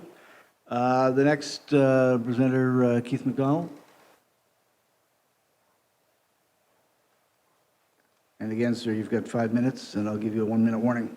All right, thank you. Thank you. So I come to you today as a citizen, but I'm just past Open Data Lead with the City of Toronto, so I'm used to sitting where staff sits as opposed to citizen engagement. So we'll give it a whirl and see how it Welcome goes. to a different perspective. Yeah, for sure. So I'm actually here to provide an encouraging voice to the Toronto Police Services to go forward and go forward quickly with this open data initiative as brought forward in the presentation from Councillor Ainsley back in April. And further, I encourage the board to formally liaise and participate directly with the City of Toronto's open data team. I can't speak for the team, but by all means, I think you should engage and discuss to provide a separate police open data portal. For example, when the open data community is already aware that the City of Toronto has its own toronto.ca/open portal up and running and has been in play for the last 7 years, it could mean a further disconnect between open data releases across city partners. Now, while it's true, of course, that the police functions as a distinct entity, citizens and data users tend not to care so much about those nuances. Their preference really is to have the data in one place. It does make things easier and certainly suggests cooperation and openness between providers. Precedents for this, by the way, include the TTC, which delivers its data to the toronto.ca/open. As well, I encourage the police services to provide complete and raw data. If I learned anything while working on the City of Toronto's Open Data Initiative, it's that users do need that raw, unedited data. Certainly doesn't mean scans for privacy are not undertaken, and the City of Toronto certainly has mastered that part of open data releases. But it does mean that privacy shouldn't become an excuse not to release data, as was suggested by Mark Richardson. Again, I encourage in-depth cooperation with City of Toronto teams involved in their open data initiative. Much has been learned by this team, and that will be the benefit to the police services and vice versa. Certainly what police will be encountering can also augment the City of Toronto's initiatives. As well, you're faced with some advantages and disadvantages starting your open data initiative at this point. Advantages, a lot of the legwork on policies and those kind of privacy assessments has already been done. Disadvantages are that the community has become way more mature than it was when we began back in 2008 and 9. It goes back to completeness of data. There's expectations that you're going to release complete data sets as opposed to trickle out data. I'm going to end with a note that while working as Open Data Lead, I was involved with police representatives and Toronto traffic managers discussing open data releases of traffic data, and also was part of conversations with Harvey Lowe, who some of you may know, Manager of Research and Information Management in the city, and he was liaising with Ian Williams already with data regarding his Toronto Wellbeing project. In both cases, some data has already been made available or is being considered to be made available for you to advance. Now, formally with open data releases, it makes great sense to consult with the city sides that you already have interactions with, and please do not reinvent the wheel. Thank you very much. Thank you very much. Any questions, colleagues of Keith? Thank you for your presentation. Appreciate it. And next, Chris Moore. Chris, you've got 5 minutes, and I'll give you a kind of a 1-minute warning, if I may. Excellent, thank you very much. Thank And you. I, like Keith, used to sit over there as well. Not there, but I had the privilege of working at the City of Edmonton from 2008 to 2014, and also was responsible for the city's open data initiative. We were the fourth city in the country after Toronto, Vancouver, and Nanaimo to launch. So I just want to tell you a bit about our story in 4 minutes and 36 seconds, and some of the lessons learned and some of the issues. When I look at your report, you're doing, from our perspective, all the right things in terms of making sure that the senior leadership is aware. You've got people assigned to it. One of the things that I found really useful in Edmonton when we did what we did with open data is that we had that both that political support and that administrative support. And one of the issues back in 2010, when we launched our data catalog, the Don Iveson as a councillor, who's now mayor, was really the sponsor of all that. And when we took it forward to executive committee, he said, "This is great, is there anything else you need?" And he stopped himself and he said, "I guess there's nothing else you need in order to be open and transparent in a democracy." And so we really functioned that way. 4 years later, we did create a policy. We did create administrative directives because those things are important for staff to know kind of the boundaries and the barriers. The things that you're planning on doing in terms of engaging the public are extremely important, but what I will tell you is, what I've learned in my experience is, I should have spent more time engaging staff. I can't tell if you're going to do that in your strategy or not just by reading the report, but I would encourage you to. Only because staff are on the front lines of information, and they're the ones who are thinking about, maybe this could be released, maybe this shouldn't be released, what are the risks associated with that? So we eventually did go back and do some sessions with the staff. And it's one of those things where it's good to talk about things in your own house before you go outside, to the neighborhood. We kind of did it the other way, so lesson learned. I think the other thing too is when you're thinking about business cases and return on investment, it's really hard to put a price on the cost of transparency. And one of the things that I avoided doing, we were the first city in the country to have an apps competition. And it was interesting back then because I said to myself, I don't think citizens, this was back in 2010, I don't think citizens are sitting at home saying, I wish I had more data. Fast forward to today, I think citizens are actually saying that. But we had the apps competition so that the data could get associated with useful services. And the interesting thing about that is when we launched the data catalog, we had 12 data sets. When we had the competition, we had 30 data sets. When I left the city, we had over 400, and today the city has over 940. And so it's really something that you need to figure out. I've never worked in a police force. I've worked with EPS, I've worked with Peel Regional Police in my time in local government, but you need to figure out what are the right data sets for you to bring forward and what's the right time. And one of the big lessons I learned was, does anybody here fish? I don't fish, but I know people love fishing. And apparently the best way to fish is to fish where the fish are. And when we did our work with open data in Edmonton, we worked with the early adopters, the people who said, yes, we have information and we think it's useful. So I'm sure in your strategy, you're gonna fish where the fish are. Don't fish where the fish are not, because you'll be really frustrated and probably criticized, and it won't be a happy place. But one of the things that I've learned over my journey is that it's really important to start out with that perspective of freeing the information. But you need to figure out what is the right information to free up for you. And in the last minute, the one thing I talk about is the other thing that I learned, and maybe some of you are thinking it, maybe some other people are thinking about it, is what happens if people take the data and do something bad or against us?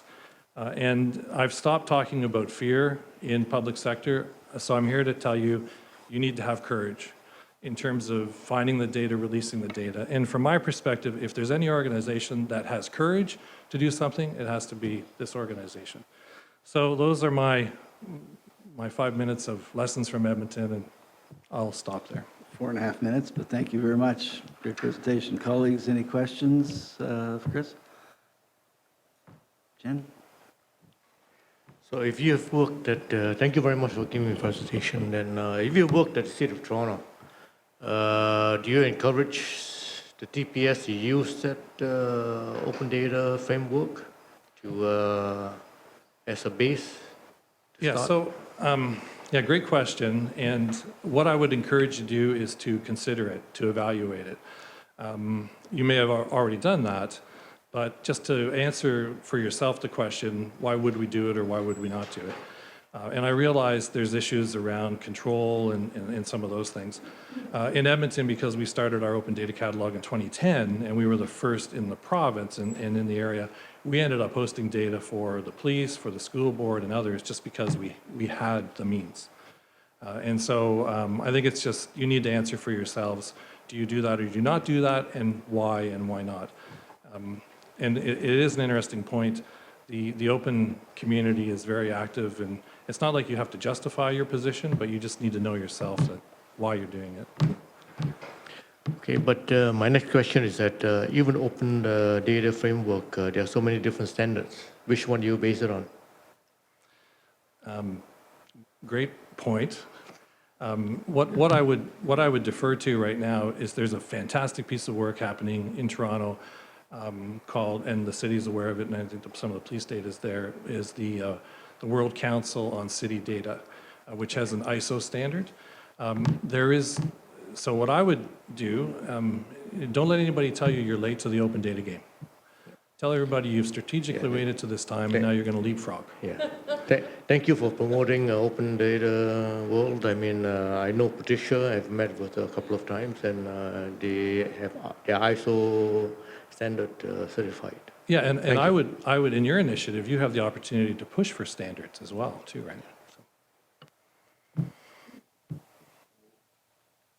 Your questions, colleagues?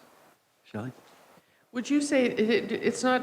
Would you say it's not so much push for standards as well? Maybe that's the most important thing now, because we are in the game. Police service and the city are in the game, but there seems to be a varied opinion in the community as to when they think data should be available and when it isn't. So is standards really the most important exercise right now? So standards are important because they need to be resolved. When I was in Edmonton and I would work with the community, people like these people here, as the CIO, they would come to me and say, we just want one thing, all of your data. And I said, I'm sorry, I cannot give you all of my data, so let's talk about what you're looking for and why. And so one of the things that we did after a couple of years was we engaged the community, and I believe you're planning on doing some of that, and asking the community, whoever they are, is to identify what and why. And it's not for them to justify it, but you have to go to work to prepare it. And so it's a matter of prioritization. So I believe standards are important only because nothing exists right now, and we all need to work together to work on that. Right. Okay. I'll have some comments on that later. Thank you. Any other questions, colleagues? Chris, thank you very much. Great, thank you. Derek?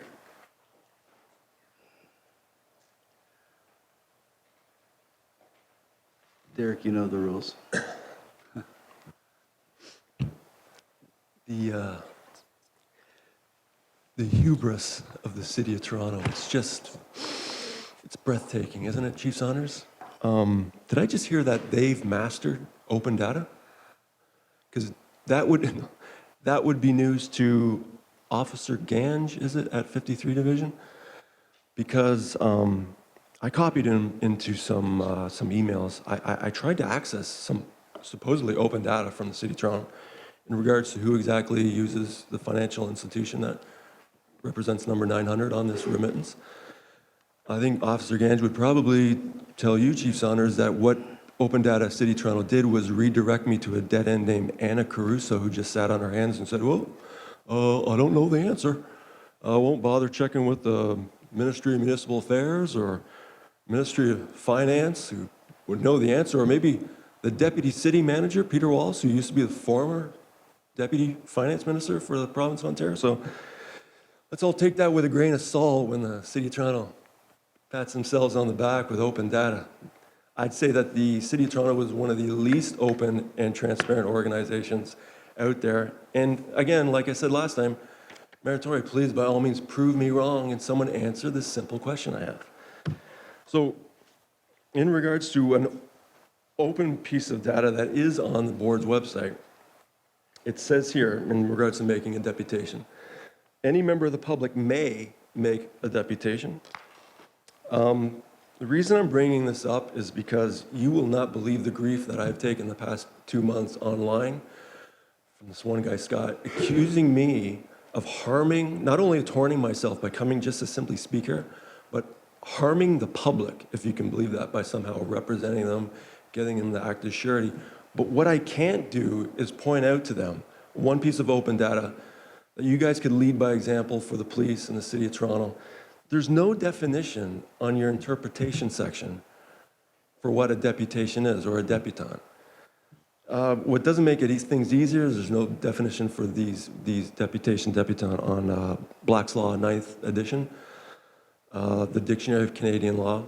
So I just want to point out that in the Canadian Oxford Dictionary, it says that a group of people appointed to represent others, that would be all of you, the board, usually for a specific purpose, a delegation, because I'm not here to appoint anybody. I'm just here to have my say, I'm just here to come every once in a while, just let you know that someone's watching, just, want to make sure that you guys are all performing your duties properly.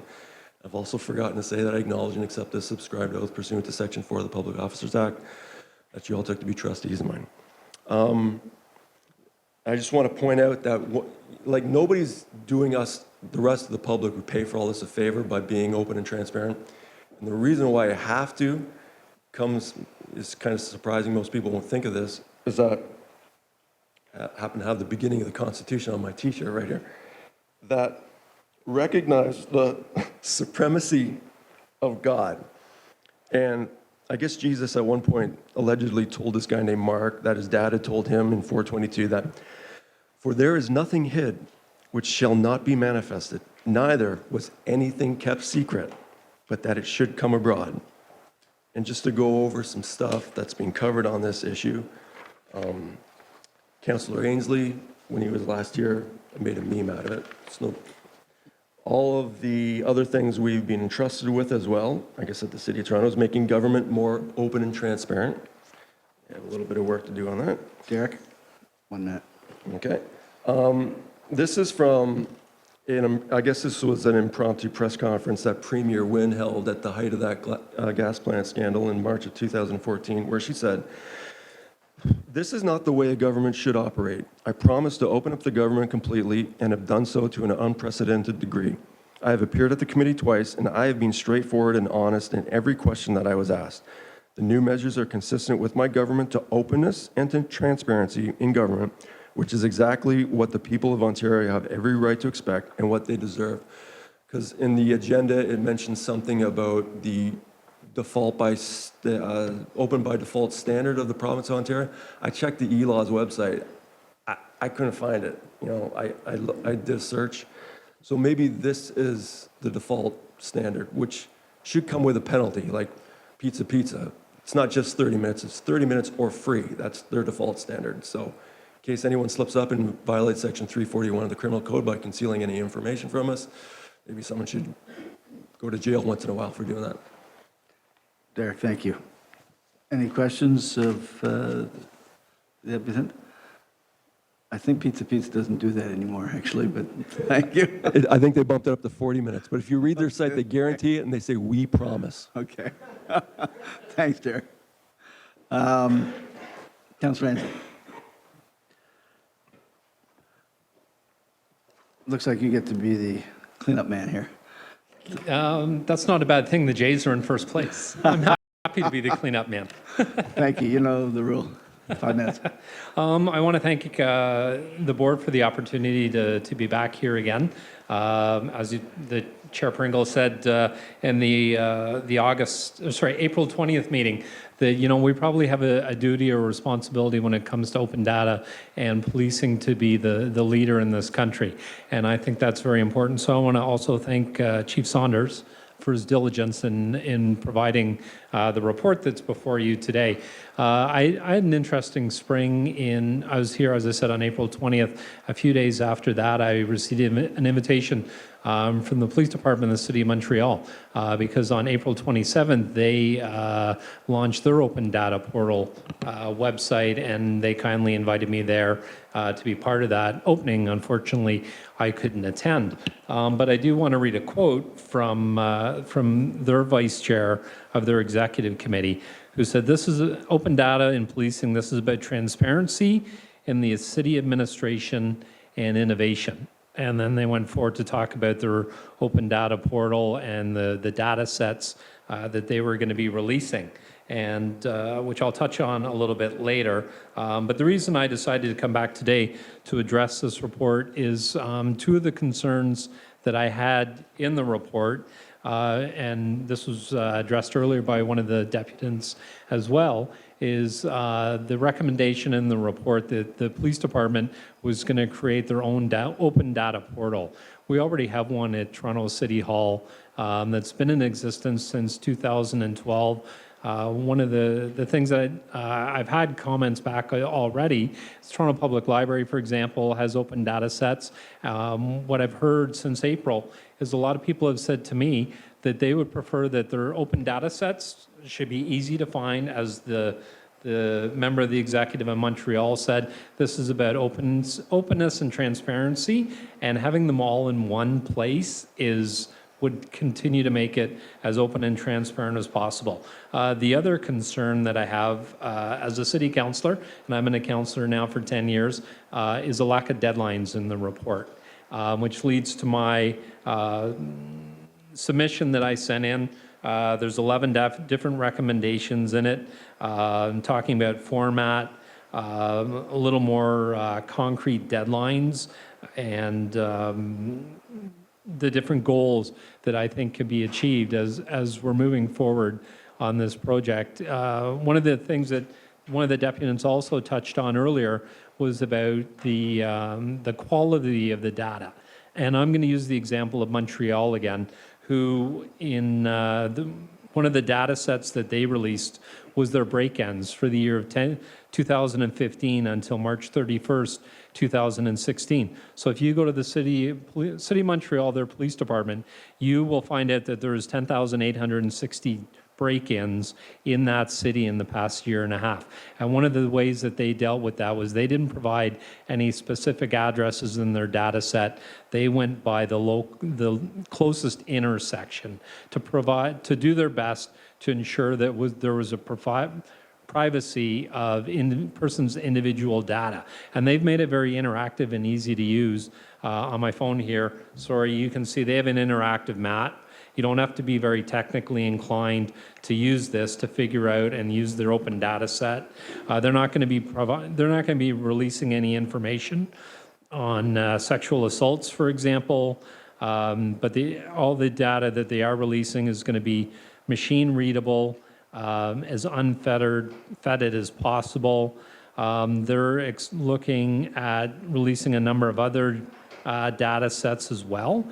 So when you compare what we're doing here, I think we can move forward in much more advanced nature, which is why I've put forward the 12 recommendations before you. Great. Thank you. Thank you, Paul. Colleagues, questions? Shelley, you had your hand up? Yeah, you mean 11 recommendations. Sorry, Was I keep missing saying, one? I removed one that I thought was really controversial. Oh, okay. So this is interesting, except that some of the things it asks for, I'm not aware of the parallel in the city. Are there some things here where currently you're asking them of both the City of Toronto and agencies, or these exist in Toronto and we don't have them yet? Things like, particularly at the bottom, establishing an open data advisory group going forward, and an independent review process for when we determine that we can't open a data set. Do we have those standards at the city now, and that advisory group? So in the past few months, government management committees passed a set of recommendations. I chair the government management committee. The executive committee passed a similar set of recommendations in June, I believe, because one of the concerns that I have is, for myself personally, I don't have time to go to every area where there's open data issues. One of the things that was recommended in that set was for Rob Meikle, the city's CIO, to create an advisory group, which he's in the process of doing, and is going to be reporting back to the Government Management Committee, I believe, in September. So it's not operational yet, but they're in the process. Would there be benefit, instead of having them in two places, if the goal is to try and pull these things together so that they're in one place? So similar to the TTC, you're asking that we consider not having a separate portal, but being a part of the city open data.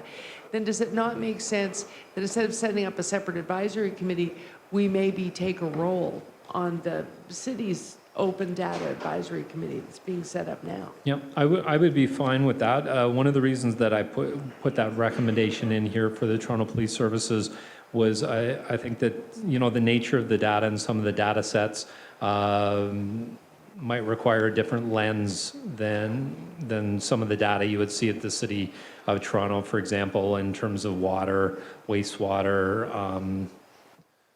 So that's why that's there. Okay, so a motion, if we were to move a motion about this, if we were to bundle them together and move perhaps that the Toronto Police Services open data specialists confer with the City of Toronto and report back to us then where they thought there's synergy such that they would just take part in yours, and those that needed to be separate, they could report here. And we would take the deputations here into the context of how we decide to act on their recommendations, so that we can get answers back on all of these recommendations. Yep, that would be great. Okay, but I not think without that would be very talking. appropriate. Yeah, but not without talking to the cities first. And there's one in particular that I'm interested if this is happening anywhere, and if government has achieved at least getting a report back on this. Number 6, assess all 2016 FOI requests for their ability to become 2017 open data releases. Is that something that is being reviewed at the city as well? Well, one of the things that, yes, it is, and one of the reasons that that's there, so since I've been here on April 20th, when I first my presentation, I've had a lot of input from different sources, and the number of the deputants that were here that spoke today before me. But one of the things that I've had reach out from a number of different municipalities. I mentioned Montreal earlier, and one of the, number 6 is here because one of the things that other municipalities have instructed me about is that if you start, the more data that you put up in those data sets actually reduces the number of FOIs that take place, which, when you're talking budgetary constraints at the city or any municipality, starts to reduce those, it frees up staff time, and frees up money that you can be doing other things with. Right. And one last question, and admittedly a leading question, Mr. Chair.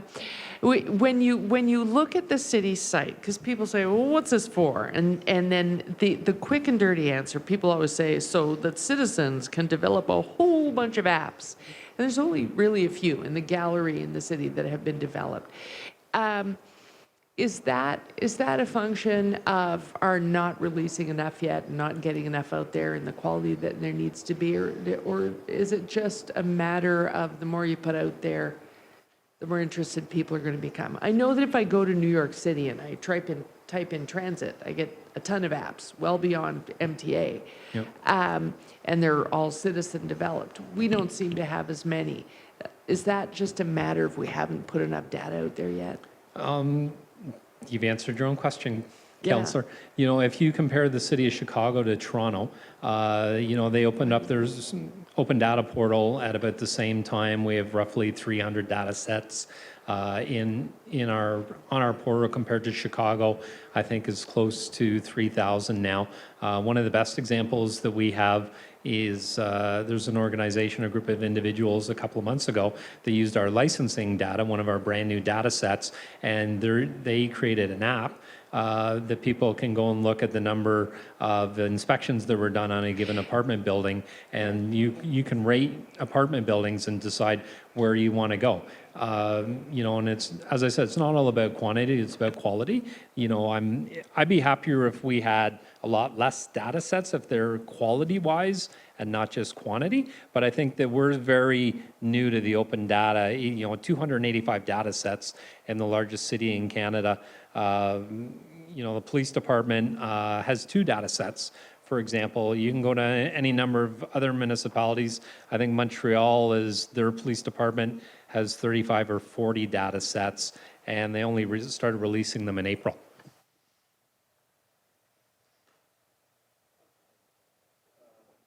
Any other questions? Mark, do you have anything? This is your report. Is there anything you want to add or respond to?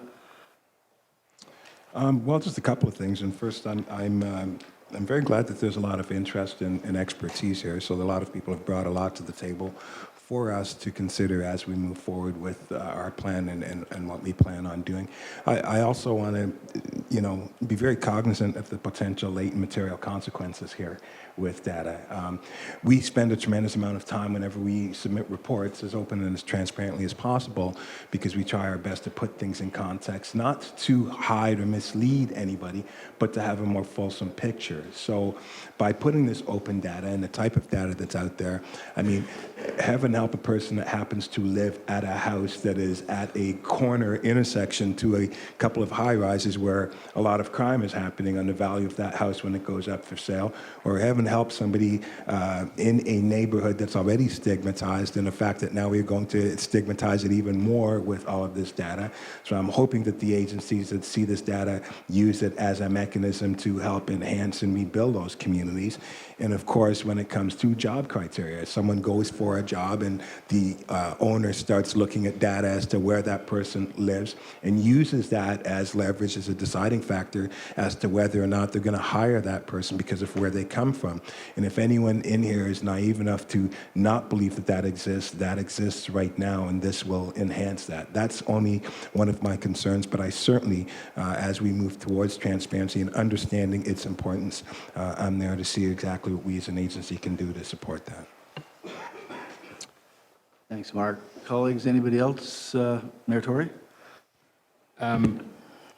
You know, you sit at these meetings, and I guess not unlike companies or the government itself at the City Hall, and realize how much we ask people to do in the course of trying to move us forward and all these things. But it's a time of rapid change, and this whole open data thing not only relates to our own accountability and transparency in a broader sense than perhaps has been the case in the past, but also I think it's going to be of immense help to the modernization and transformation efforts and so on.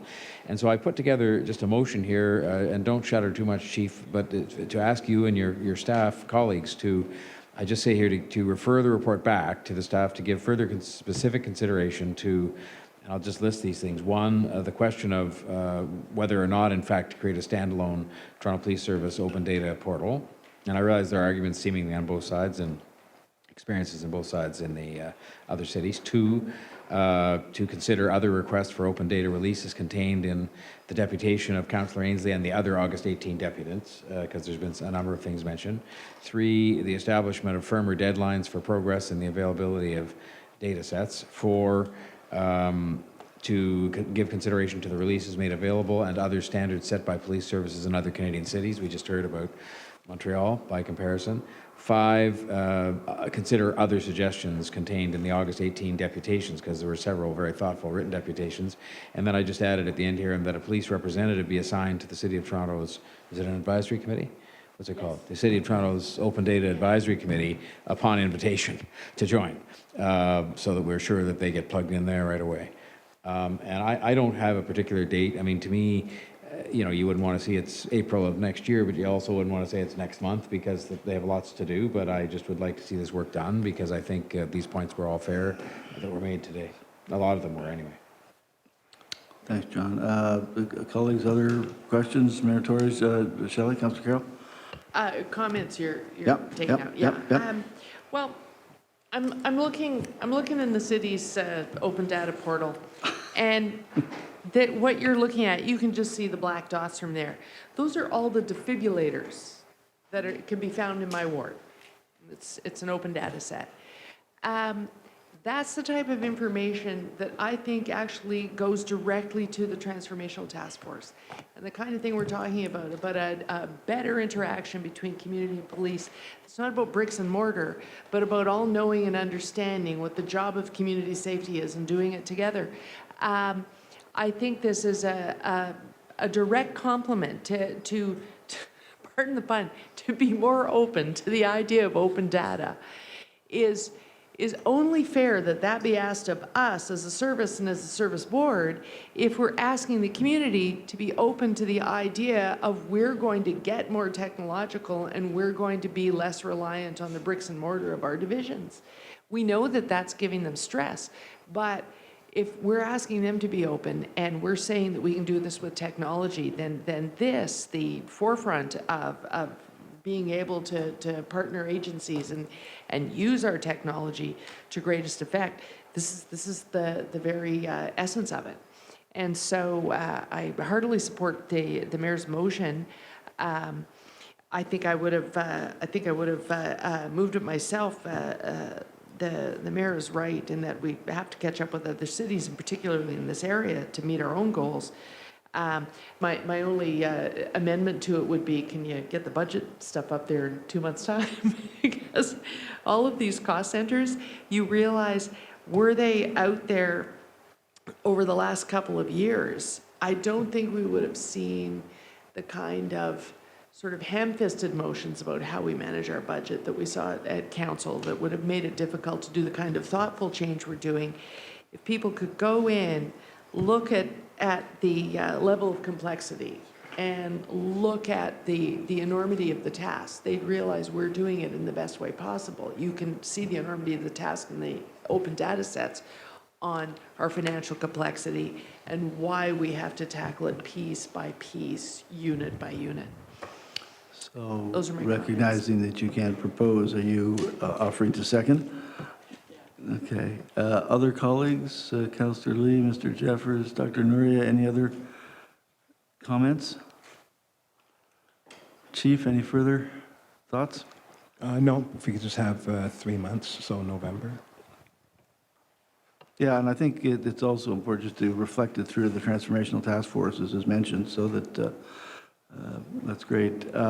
If there are no other comments, we have a motion put forward by Mayor Tory and seconded by Councillor Carroll. All in favor? Any contrary? Carried unanimously. And thank you all very much. And Thank you, everyone. thank I you, appreciate it. Actually, sorry, Councillor Chair Ainsley Pringle. and Sorry, with your colleagues. Sorry, with your indulgence, I just want to take the advice. I'm not sure if the original deputants were here for the first item, the psychiatrist. I would be a bad city councillor. 43 Division represents most of my ward.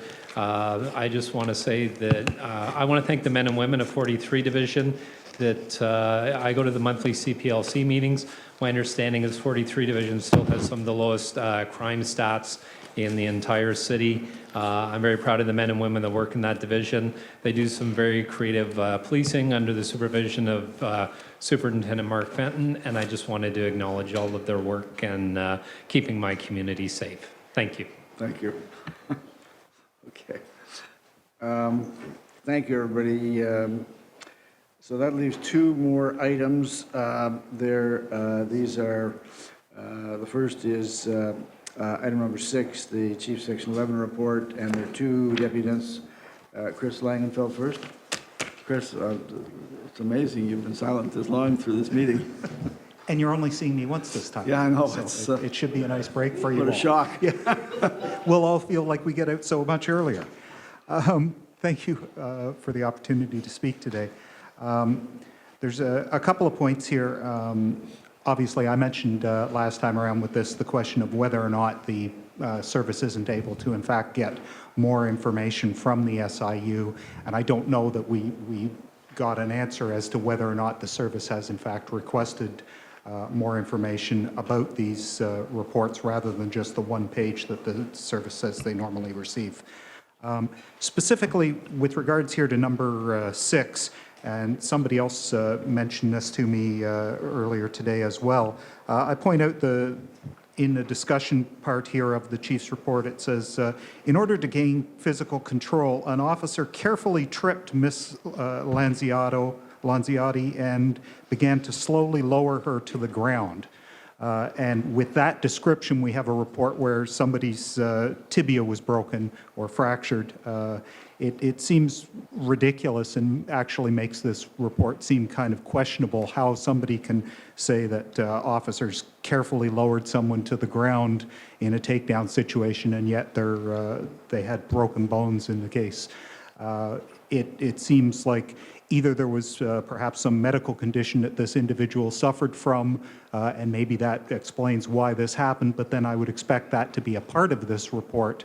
Otherwise, it makes the report seem questionable that there isn't some kind of situation here of officers covering up a situation and coming up with a truly unbelievable explanation as to what happened. And it brings this particular item into question. The other thing that's common in all these SIU reports is that it's brought up in the discussion section of each one of them. There's a reference to Section 95 of the Police Services Act regarding confidentiality. And Section 95 is under Part 5 of the Police Services Act under complaints and disciplinary proceedings. And under Section 95, that relates to confidentiality, and it begins, every person engaged in the administration of this part shall preserve secrecy with respect to all information obtained in the course of his or her duties under this part and shall not communicate such information with certain exceptions.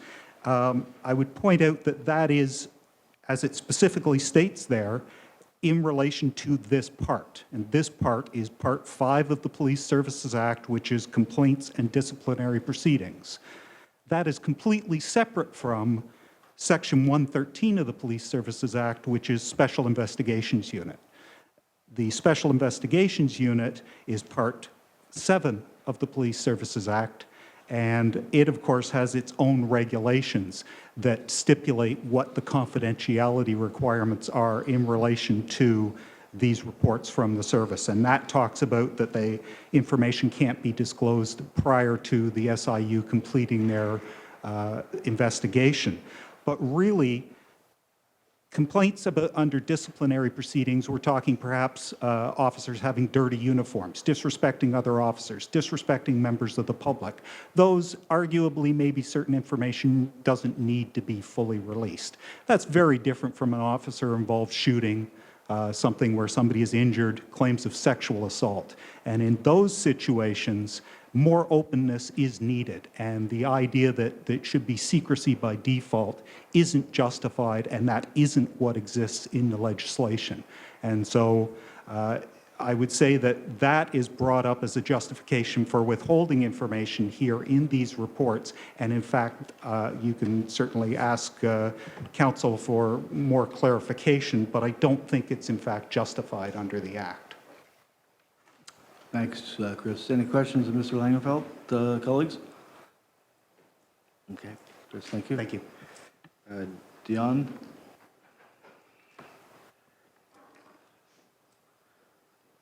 Five minutes, 1 minute warning. Essentially, Mr. Langenfeld has raised issues that caught my eye as well when reading this this number, and the exact phrase, and I'll read it again because it is quite profound. In order to gain physical control, an officer carefully tripped Miss Lanziotti and began to slowly lower her to the ground. She yelled out in pain, complaining that her left leg had been hurt.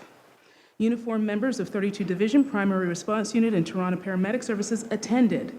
Ms. Lanziotti was transported to Sunnybrook Health Sciences Center, where she was assessed and later diagnosed with a fractured left tibia. And yes, indeed, Mr. Langfeld is correct. There are some pathologies that affect some people, whether they're congenital or later in life, all kinds of pathology around that, but one would expect, and perhaps that's a question to ask of the board, in relation to these reports that come to you, when there is a pathological diagnosis, is that included in the reports that frame these outcomes here, so that you're aware of whether or not that has been something that's been investigated or what the link is to a bone being broken. And my concern is, in view of the province's review of the SIU, the Office of the Independent Police Review Director, and the Ontario Civilian Police Commission, being led by the Appeal Court Justice Michael Tulloch, I'm really wondering how that affects the reports that are received by this board and how one can proceed in allowing whatever happens between the time of the review and to the conclusion of the review. Now, someone may be more eloquent than me to ask the same question in a better framed way, but I'm just curious how, in the interim of the concerns that have been raised by Black Lives Matter on behalf of the public, in relation to the SIU reports that are issued, which pretty much 9 times out of 10 comes back that there's a closed report and there's no information and there was no misconduct. I am curious as to what the board's role in respect to the current review that's taking place and these decisions that you're passing. There are 3 of them here on this agenda in relation to police misconduct and the SIU. And that's essentially all that I have to say, other than other highlighted portions which are often in these reports that say there are no financial implications relating to the recommendation contained within this report. And ironically, you would consider lawsuits that are attached to such tragedies of broken bones, someone shot. And so I'm just, again, just raising it if there would be a member of the board willing to ask that very question so that we can get an answer to that. I'm just curious how we can have an acknowledgement of a report that its overall body is under review. Thank you, Thank Ms. you. Renee. Any colleagues, any questions of Ms. Renee? Okay. Ms. Renee, thank you very much. Thank you. Councillor Carroll. Yes, I just have one question. It's a silly little thing. In this report, it's often, by the time it's being made public, we've already been through our review of it in the police board. We first see it in public quite a bit before this. And sometimes you have trouble connecting the dots by then. So on this one, I wanted to look back because I remembered the injury and I thought, was that the wording we used? And I couldn't remember asking a question about slowly lowering someone to the ground. And I wanted to look up the reference it makes at the bottom of the discussion. The SIU published a media release, which is available at the website. But it doesn't give me a reference date. And in a letter to the service dated January 7th, it's not there. It's not around there. So I end up hunting far and wide to find this release. Is there a way we can adapt these reports so if I'm supposed to refer to that release to have my memory refreshed, I can find it on the website? I think the good news is that under the new intelligent board system, you'll be able to use word search to identify what you want from past archives. Oh, of our agendas? Yes. But that would be in camera detail. I wouldn't be able to, that would be a scary search for me because that's one of the drawbacks of the technology is you close this book, open the confidential book, look something up, and now you're going back and forth between the public and private report. So what would be helpful if, and maybe we can bring this up, where it's I'm going to sneeze. Oh, I'm going to sneeze in front of you guys. I stopped it. But it would be more helpful if this was hyperlinked so that it takes me to the release. And I know that's a little finicky, but it does fill in the blanks with more public information as opposed to risking blurring the lines between public and private. Yeah, okay. That's just a going forward undertaking thing. I don't need to move a motion. Noted. Other comments, colleagues? If not, may I have a motion to receive item number 6? And the deputations, Councillor Carroll, seconded by Councillor Lee. Yeah, all in favor? Any contrary? Thank you. We have one last item, and that is a deputation on item number 9, which is the quarterly health safety, occupational health safety report, and it is Dion.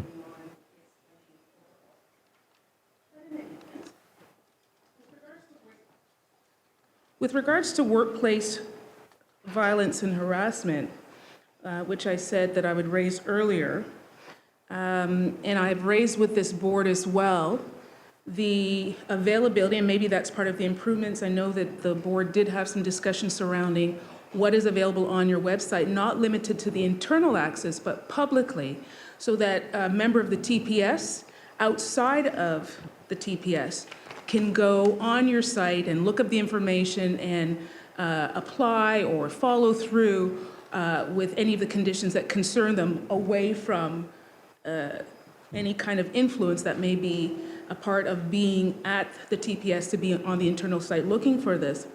And I know that I have, in the last, this ties into why Mr. Vinciano and I will have a discussion, that I had made every effort and I went through all the process. I believe in process.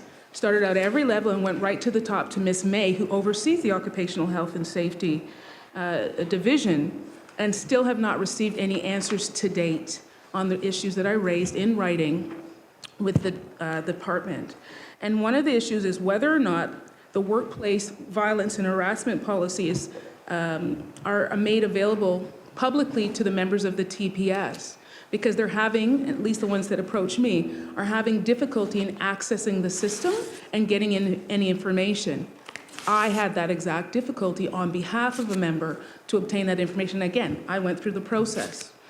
And what I'm curious about, because if it is something that's internal, I raised it previously that it needs to be something external, because you have to allow people the right to choose how they're going to affect their own health and receive the services that they're entitled to. And so that is a question that I'm hoping that someone on this board could ask in relation to the workplace violence and harassment, and whether or not you're adopting the policies under the Act, under the Ministry of Labor with regards to workplace harassment, and whether or not you are publishing it as you're required to do. And is it similar to what the OPS has, which is the Workplace Harassment and Discrimination Policy? So that was what I wanted to raise with regards to this, because it seems that it's outstanding and people are having difficulty on accessing the system. Now, the other issue that I want to raise in relation to this is dealing with presumptive legislation. And you may recall that I raised before this board when we were doing advocacy work around Bill 2 to get the board's support of that. And at the time, the board wasn't necessarily aware of Bill 2, but then someone from over there came over and showed what Bill 2 was all about. Nonetheless, Bill 2 has passed. Presumptive legislation is in place, but there have been some complaints from members whose WSIB claims had been approved, but then the TPS is, I'm sorry, my brain just stopped, but is questioning it, so appealing an approval. And I raised, and that's part of the answers that I've been trying to raise with Ms. May, is because of presumptive legislation being in place and the approval, the original approval by the WSB, but then the appeal by the police services, whether or not that you need to remedy that quickly by correcting that error so that the members can get access to the benefits that they should be entitled to under the law. And in addition to that, it also affects some family members whose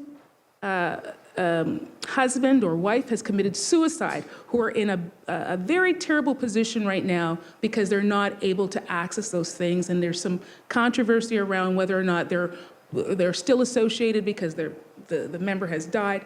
These things are very problematic to hear from the public, and public being, I include the TPS members in that, to hear that they're having that struggle when presumptive legislation is in place. So I'm still questioning whether or not the TPS recognizes presumptive legislation, what it means, and what it means when it comes to accessing benefits under the WSIB.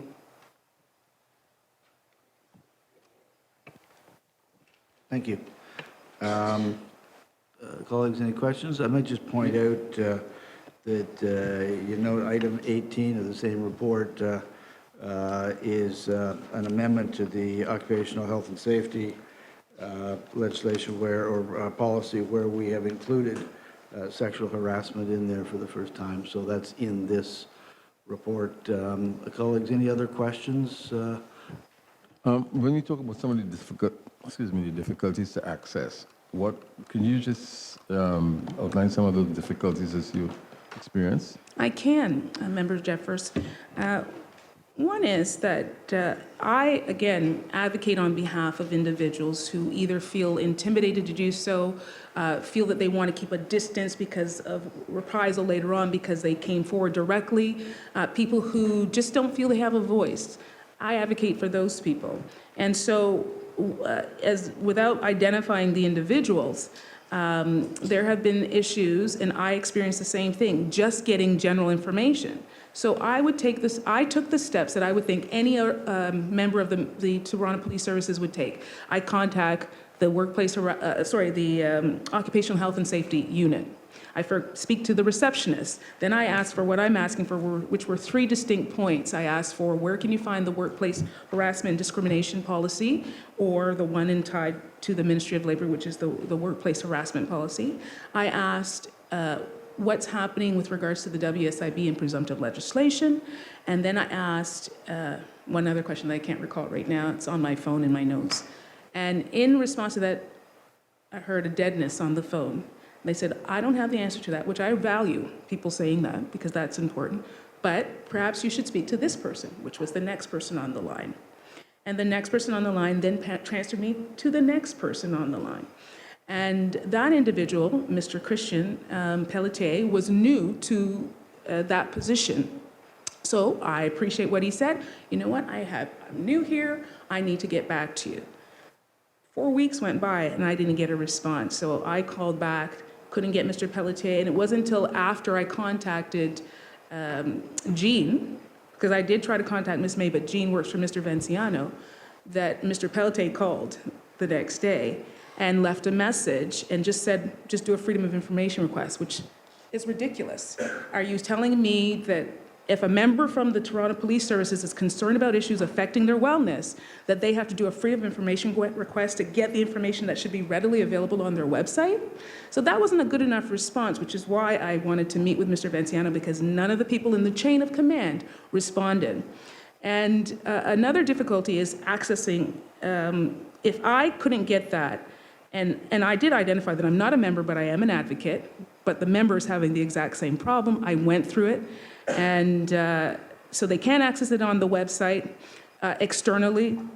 They're having a hard time getting responses in writing because I asked members, do me a favor, put it in writing so that I have a paper trail of what you've sent to the board. And when there's no response to the paper trail, it's also a concern to me, and this is specific to a WSIB claim. And that's in relation to the presumptive legislation. This particular member of the Toronto Police Services had a WSIB claim that was approved with relation to post-traumatic stress disorder, and then the Toronto Police Services appealed that claim that was approved. So I said to the individual, well, write back and raise it this way and ask in relation to presumptive legislation being in place, because we had been working with Minister Flynn to address presumptive legislation, put it in place so that the first responders could be properly and rightly protected. And he did do all of that, and so there shouldn't be a problem. So when we asked for that in writing, this member of the Toronto Police Services did not receive, and to date has not received a written response. And I did mention to the member that I'm going to raise it today, and I hope to see Mr. Venciano. He's been so kind to say, yes, he will speak with me, so that's great. But this is problematic to me. These are not the issues that directly affect me, but they do affect me because I believe in community. And community wellness affects everyone on that side of the table and everyone on that side of the table. And quite frankly, I think it's important that we even mix seats rather than sit so separated like this. And it's this kind of way that when people hear me speak on one issue, the broken bone of a tibia of a member of the public, that's still the wellness of the individual. And when I speak on behalf of the members of the Toronto Police Services for their wellness, that's when I'm not against anyone. I'm for community wellness. So if members of the public within their own agency are affected and not getting the access that they believe they're entitled to and are trying to, and again, we go back to the psychological services presentation that we had earlier, that there seems to be a disconnect in the understanding that you have, and I agree with what Councillor Carroll raised when she said that it's not just generally just because people need it, we're going to do it. We need to assess whether or not what the need is. But you're really, in reality, to look at 8,000 plus members, and you have 2 psychological representatives on board. It's a big concern. So these people are somehow part of the capture who are not getting access to those services. They're identified to me, but because of confidentiality, until they allow me to say anything, which I have one person who has, I will not speak on to directly who they are, but they're there. Thank you. So that when you ask me that question, I think it's profound and fundamental because these are some of the references that were made earlier where they said, well, how do you know? And of course, psychologists can't say that because of privacy laws. But I can, as an advocate, speak to the issue, which is what you said. So I can define to you that at least 125 members, because those are the people I'm advocating for, have raised issues and concerns that I bring sometimes to this board or sometimes in the efforts to assist them to approach Toronto Police Services to get access. Thank you. Colleagues, any other questions? Chief, your report, anything you want to comment on or add to? Okay, if not, may I have a motion to receive? Councillor Carroll, seconded by Councillor Lee. All in favor? Any contrary? Carried unanimously. Any other business? Yes, we're going to go back to item number 3 on Councillor Carroll's. Thank you. And that is on the screen, and it is the Toronto Police Service Psychological Services. Yeah. This is the recommendation. It's a very simple motion, because I Thank you. think the chief and Ms. May got the gist of what Yep. I was looking for, yeah. The board received the foregoing report, presentation, and deputation. The board requests the chief to provide a report on the appropriate service level for psychological services to the City of Toronto Police Service and any resources required to be requested in the 2017 budget to achieve this. Put forward by Councillor Carroll, seconded by Councillor Lee. Any further discussion? If not, all in favor? Just, again, November? You'd like to report back in November? Oh, actually, no. No. Yeah, if it's... If we're going into 17, It needs to be, we need to see it in October. if I'm going to include it as part of the budget, I need more time.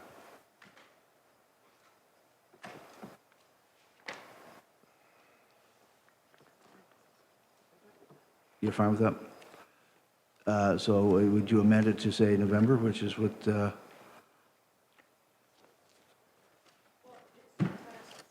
No, but it's to affect the 2017 budget is tighter than November. The budget puts a time constraint on it that the chief is in effect saying is too short.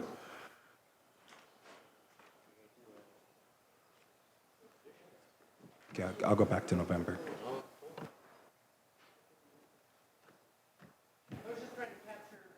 Yeah. Just trying to capture their being able to bring back item 12 if that is the need.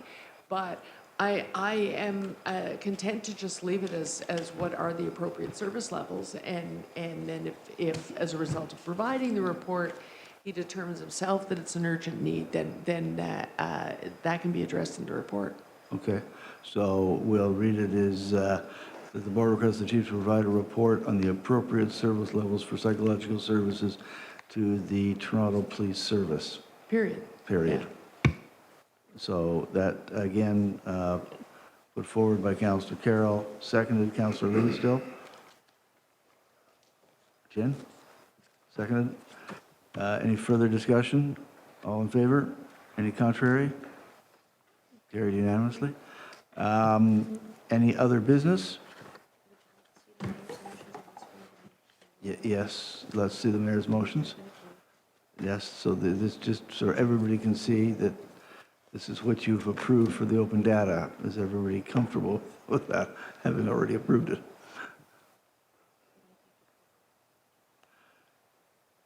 So Deirdre's just wanting to make sure that she got it correctly.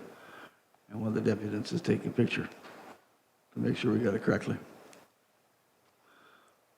I'm sure we allow that.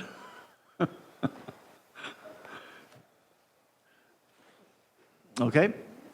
If there's no other business, motion to adjourn. Mayor Tory, seconded Councillor Carroll. All in favor? Any contrary? Carried unanimously. Thank you.